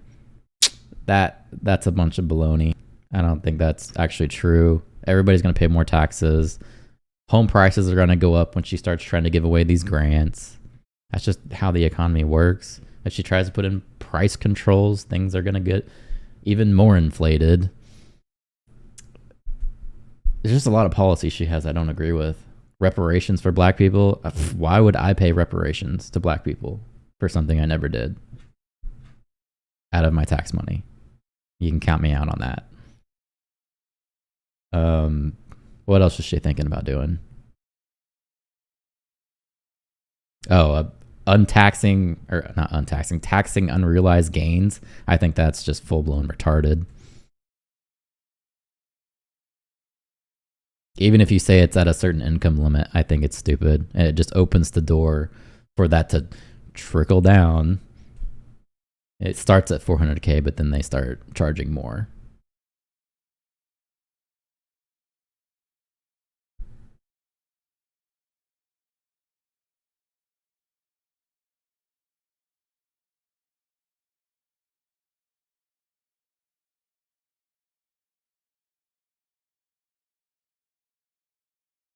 All right, let me see what this jabroni here has to say. Let me bring it up. Where are we at? Video.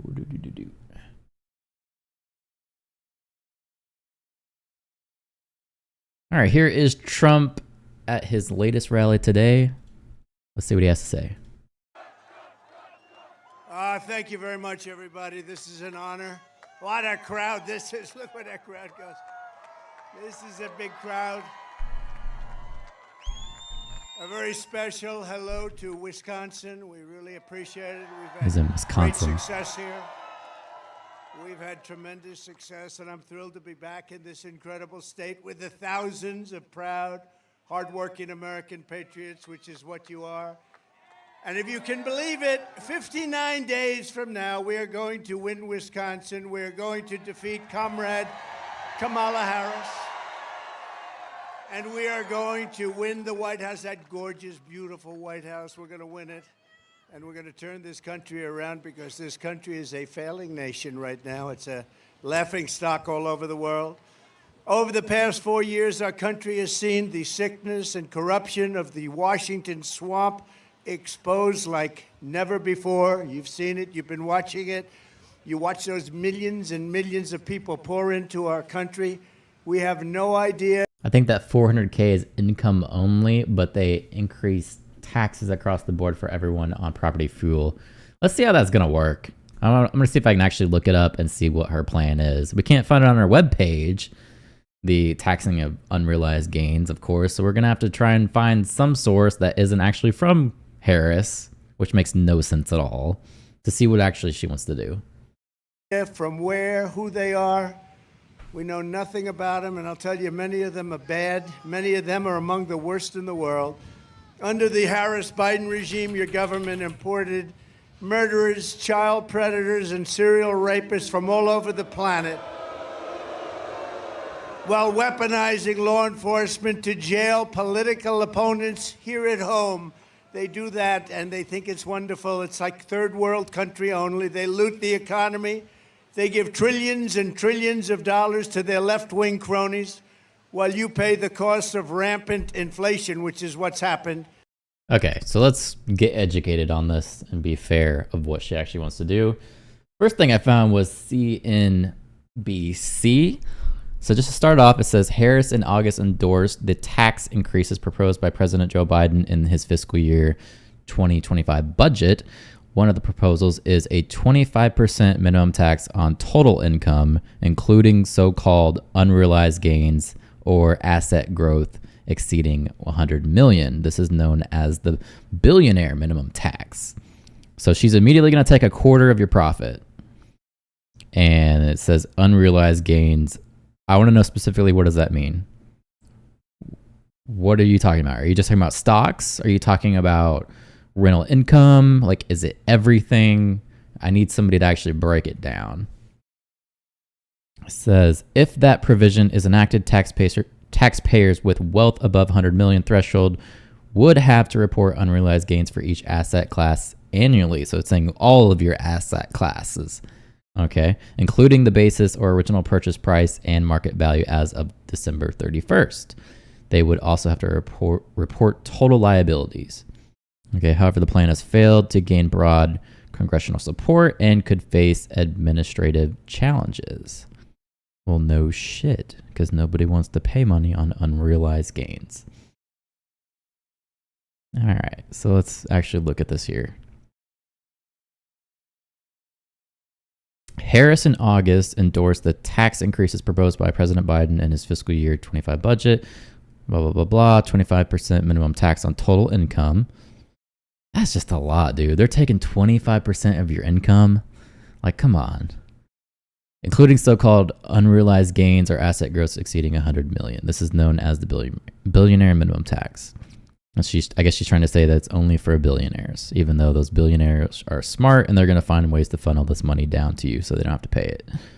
As of June 23, there were 10K, let's say, millionaires or centimillionaires, or people with at least 100 million in assets living in the U.S., according to a report from Henley Partners. Are they going to get into specifics, though? What the hell? Did they just hit me with an ad or something? And the article went away. That's great. Good job, CNBC. Your website works fantastically. Yeah, that's it. The article's just gone. Let me see if I can find a different one.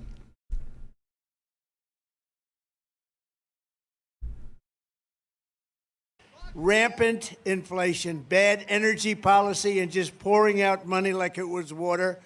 They run your country for their own power and profit while erasing your borders, assaulting your freedom, indoctrinating your children, and selling your jobs to China, Mexico, and all of these other foreign lands. But with your vote this election, their lying, cheating, thieving, hoaxing, and plotting will come to an end. It's going to come to an end. We're going to cast out the corrupt political class. We're going to restore our republic, and we are going to drain the swamp, and we're going to do it once and for all. We're going to get it done.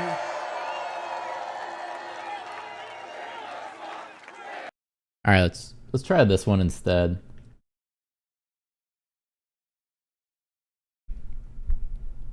So this says, under current law, taxpayers pay taxes on growth in the value of their assets when they are sold or realized. Gains on assets held for less than 1 year are subject to ordinary income tax rates, while gains on assets held for longer than 1 year are taxed at a top rate of 23.8%, but that's only on the money that they actually gained. Additionally, inherited assets received a step up in tax basis, eliminating tax owed on capital gains.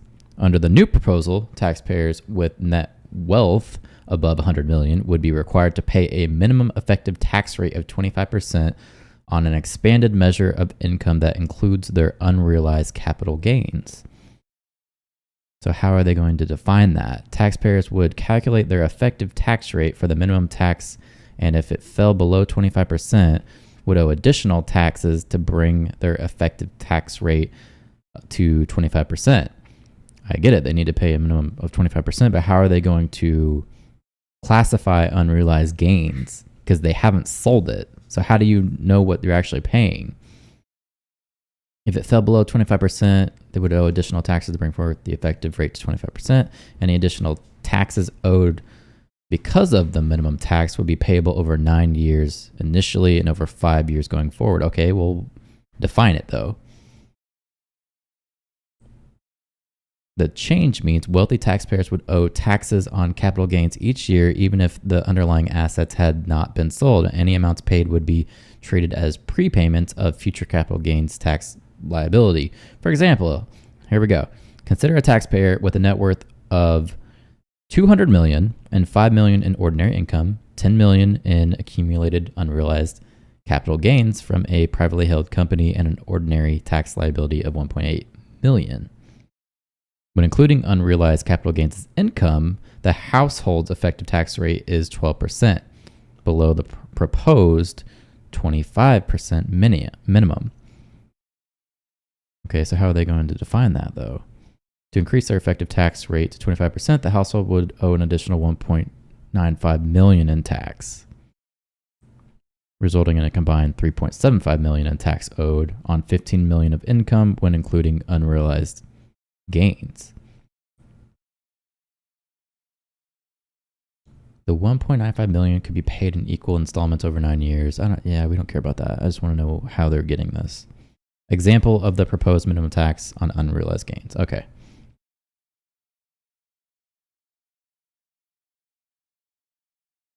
Nancy Pelosi, hold up, is worth 240 million. Do you think she'll agree to this? Probably not, bro.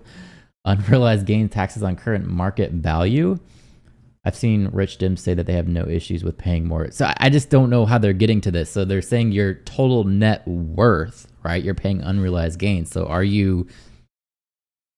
you need a home, what do they say? Like a home estimate every year to figure out what your total net worth is? How are you doing that? Because you're not selling the house, so you haven't actually claimed what your home's worth, so you got to get a reevaluation every year just to prove what you actually owe to make sure you're hitting 25%.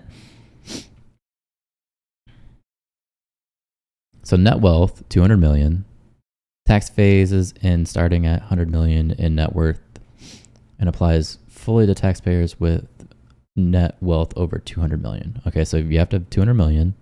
Ordinary income tax owed 1.8 million. Unrealized 10 million.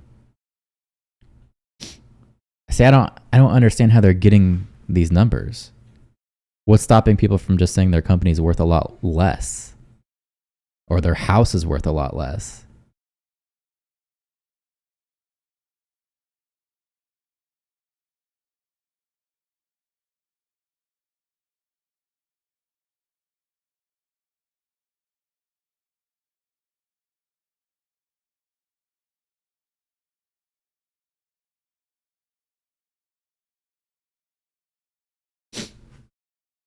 Oh, man. I was told that if you sold this item at this particular time, you pay taxes of what you would pay if you sold it. Yeah, that's how the system is now. That's realized gains, though. You pay taxes on the amount of money that you gained, right? That's your profit. Your profit falls into that either short-term or long-term capital gains tax. That's how it works now. But what I don't understand is what she's trying to do. Because if you have to do this every year, you would have to evaluate your company every year. You evaluate your household every year. It just seems really complicated. And again, like, what's stopping people from just undervaluing their home or their company? Because you can run a company and show net losses for a long time and be fine. And actually, you're making money. It's just that you wrote off a lot of things, but you're not selling. Exactly. So you're not selling, so you don't have that price point to know where your house is, you know? They're completely trying to do away with the realized taxes. Instead, you would have unrealized taxes, which just brings up a lot of questions to me because I don't fully understand it. It just seems ridiculous to me.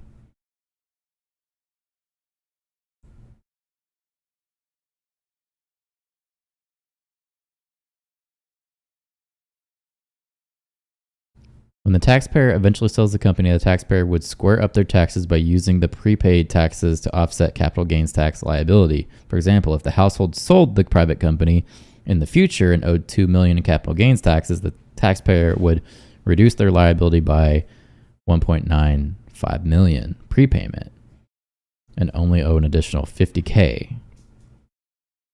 Okay. Because you've already been paying so much money all along. It seems like you could get to a point that you're actually paying more taxes and your company's value is declining and you gave the government more money than you would if you would just sold the asset. It does seem complicated. Yeah, I'm not fully getting it. But would you get in trouble for undervaluing your property like Trump? I mean, I guess that's where the IRS would come into play and all of those new agents. But what are they going to do? How are they going to make sure that you're evaluating your property for the right value? Because you have to do it every year. I thought it was more about stock gains. I mean, they're talking about company gains as well. And that's her whole thing, is the tax corporation. So it's like, it's all of your assets.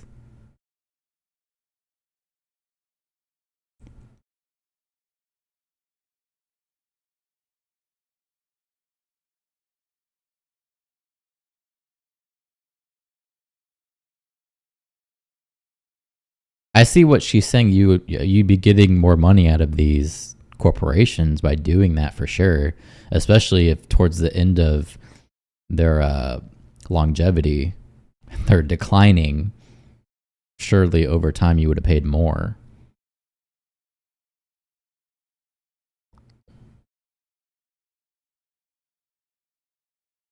I don't know, man. It doesn't work for me. Yeah, it doesn't seem like it's just about stock gains.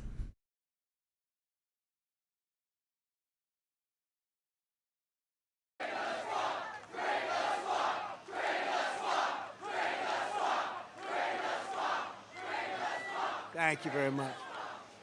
Here are 9 steps I'll take very quickly to break the grip of this rogue regime This is the worst president and vice president in the history of our country. There's never been anybody that's done the damage of these people. You know, I used to say, and I haven't said it in a while, if you took the 10 worst presidents in the history of the country, and let's include vice president because she's worse than he is, because she's actually a believer, he wasn't. But if you took the 10 worst, they haven't done the damage that this one administration has done to our country. First, I will end forever the weaponization of government and the abuse of law enforcement against political opponents.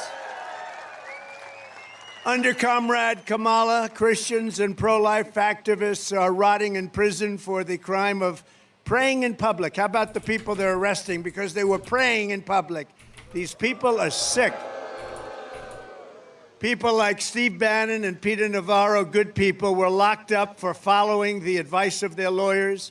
And as everyone knows, the Harris-Biden DOJ is trying to throw me in jail. They want me in jail for the crime of exposing their corruption. We expose their corruption. They go after the people that expose, not the people that do the corruption. The big news this week was that the Manhattan DA witch hunt against me has been postponed because everyone realizes that there's no case because I did nothing wrong. Did nothing wrong. Political witch hunt. It's a political attack against me by Comrade Kamala Harris and Sleepy Joe and other radical left opponents for the purpose of election interference. This is all it is. My whole life I never had anything. Now all of a sudden I got so many cases. Who's indicting me today? Does anybody have any? Well, sir, you challenged the election. We think you should be under indictment. We challenged the corrupt election. We were right about that. And it's a case that should never have been brought, and they postponed it. And nothing like this has ever happened in the United States before. It's strictly third world banana republic stuff. That's what it is. But importantly, According to who they're the worst administration? I mean, according to Trump, that's what the Democrats are going to say about him. He's going to say the same thing about them, though, so it's all fair. public understands this. That's why we have such a crowd today. This is a big crowd, you know.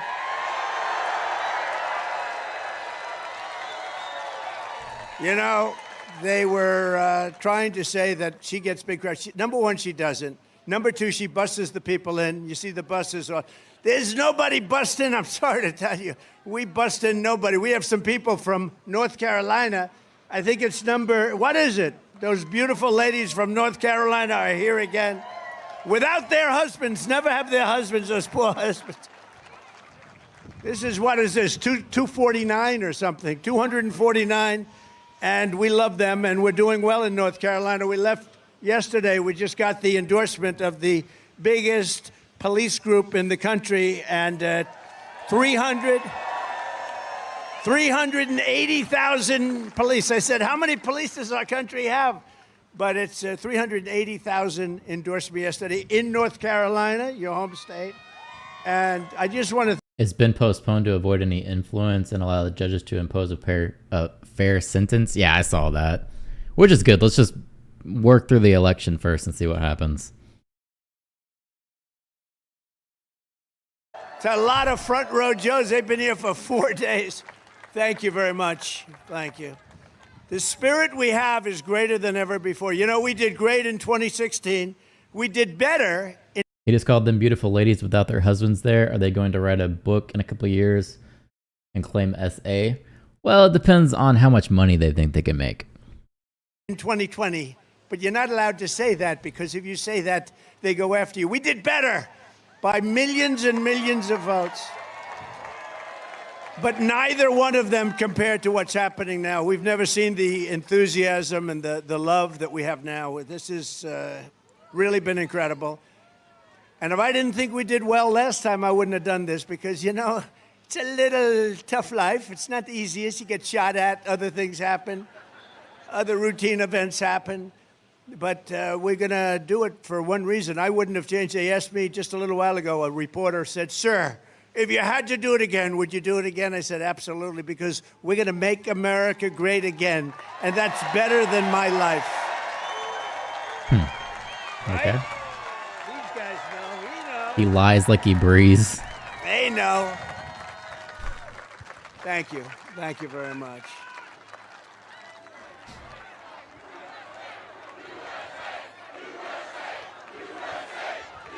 America.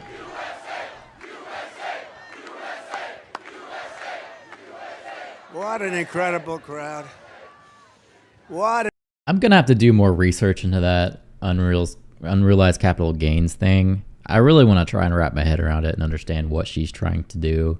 It's just hard to do when she's not officially saying what she wants to do. It's third-hand sources that are assuming they know what she's trying to do because it's based off of a Joe Biden plan. I just wish she had this policy on her website so I could actually break it down there and see what she's trying to do. This election is a tough one. Someone who lies versus someone who's not telling you the truth. Exactly. Let me see here. I'm going to go forward once he gets past all this stuff. left is in charge of defund the police for 12 years. And then they switched, 3 weeks ago or something. Oh, we love our police. They don't love the police. They're radical left Marxists, and that's what she is. And she's got to be, it's not even believable. The whole thing it's not believable. Defund the police, no fracking, no, we're not going to frack. You go back a couple of years, we will never frack. There will be no fracking in Pennsylvania. Pennsylvania will never frack. And now you say, oh, yes, we will frack. The whole thing is a con job. She got in, she was last. They had 22 people or something running. How Biden won, I will never know. To me, it's one of the greatest miracles.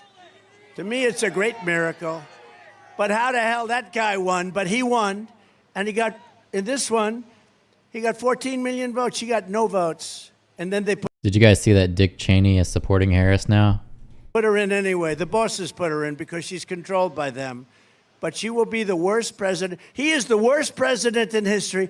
She will be worse than him. She will be worse than him. And Trump is never wrong. I am never, ever wrong.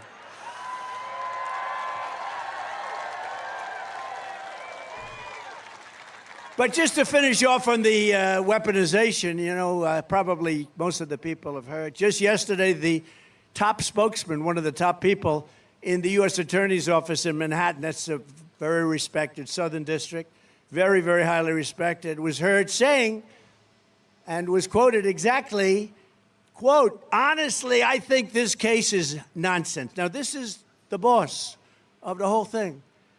Every real estate person in New York does what Trump did. Nobody's ever been charged with this before. It's a perversion of justice.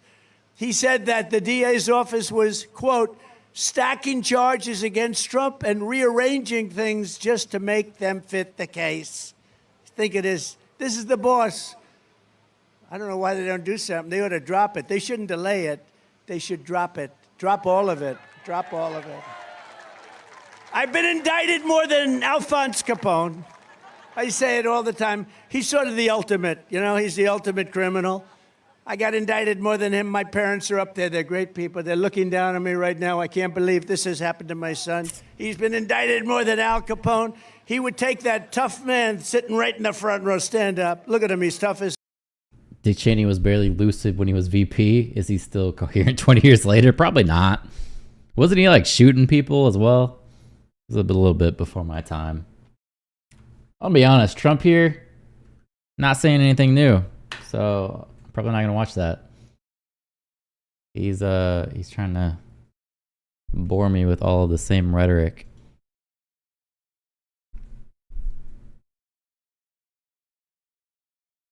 But I thought I saw Kamala was speaking, so let me see if I can find her. See if she's got anything new going on. I thought she had some like new economic policy she was talking about. Maybe she's got some details. That'd be cool. I thought I just saw something. Maybe not.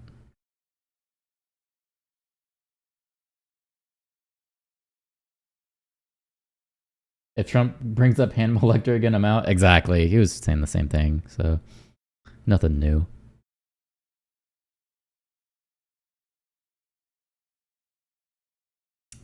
I I thought Harris was speaking, though. Maybe not.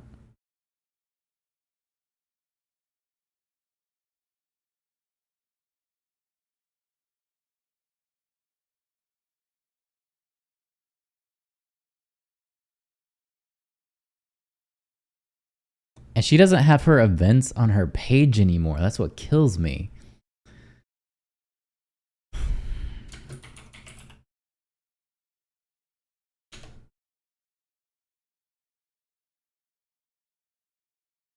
She's making it harder to actually find her streams.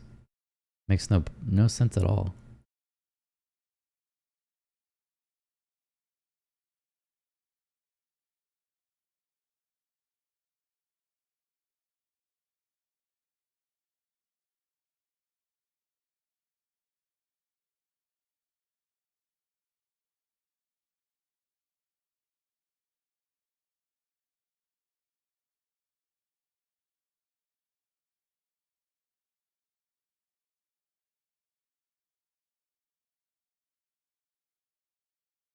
Oh, this is what I was looking at. I don't know this legit though.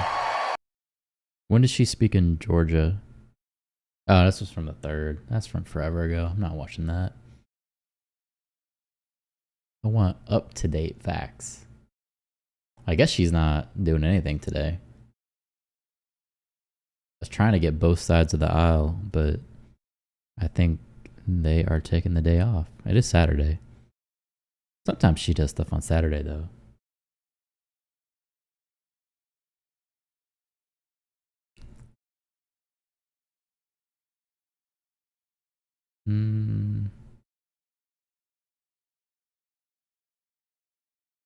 Let me check the news.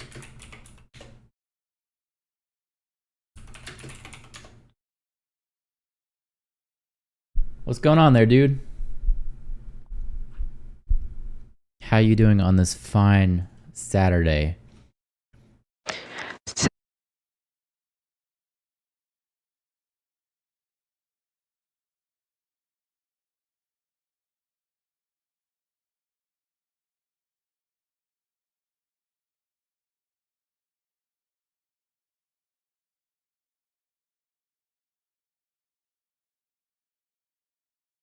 I'm doing just wonderful. Yeah, I can't complain at all. I got my full dose of Trump for the day. I can tell you that. So I was trying to find something else. But it looks like nothing else is really going on.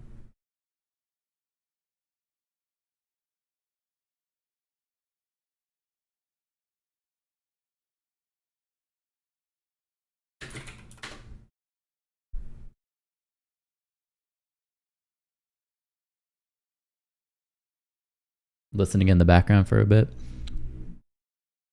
All right.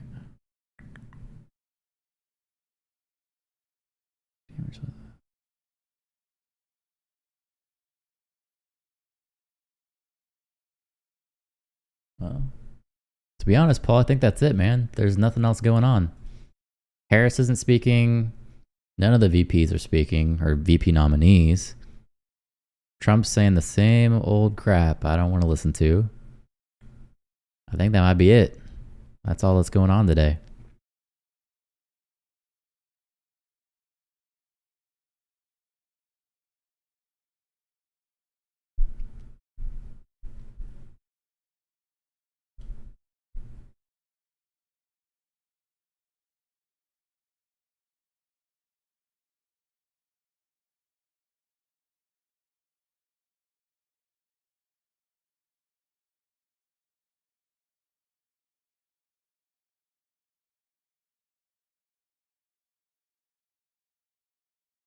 Catch you on the flip side. All right. I'll see y'all probably Tuesday. Tuesday is going to be the debate. If y'all got time, definitely watch the debate with me. We can crack jokes at both of these yahoos.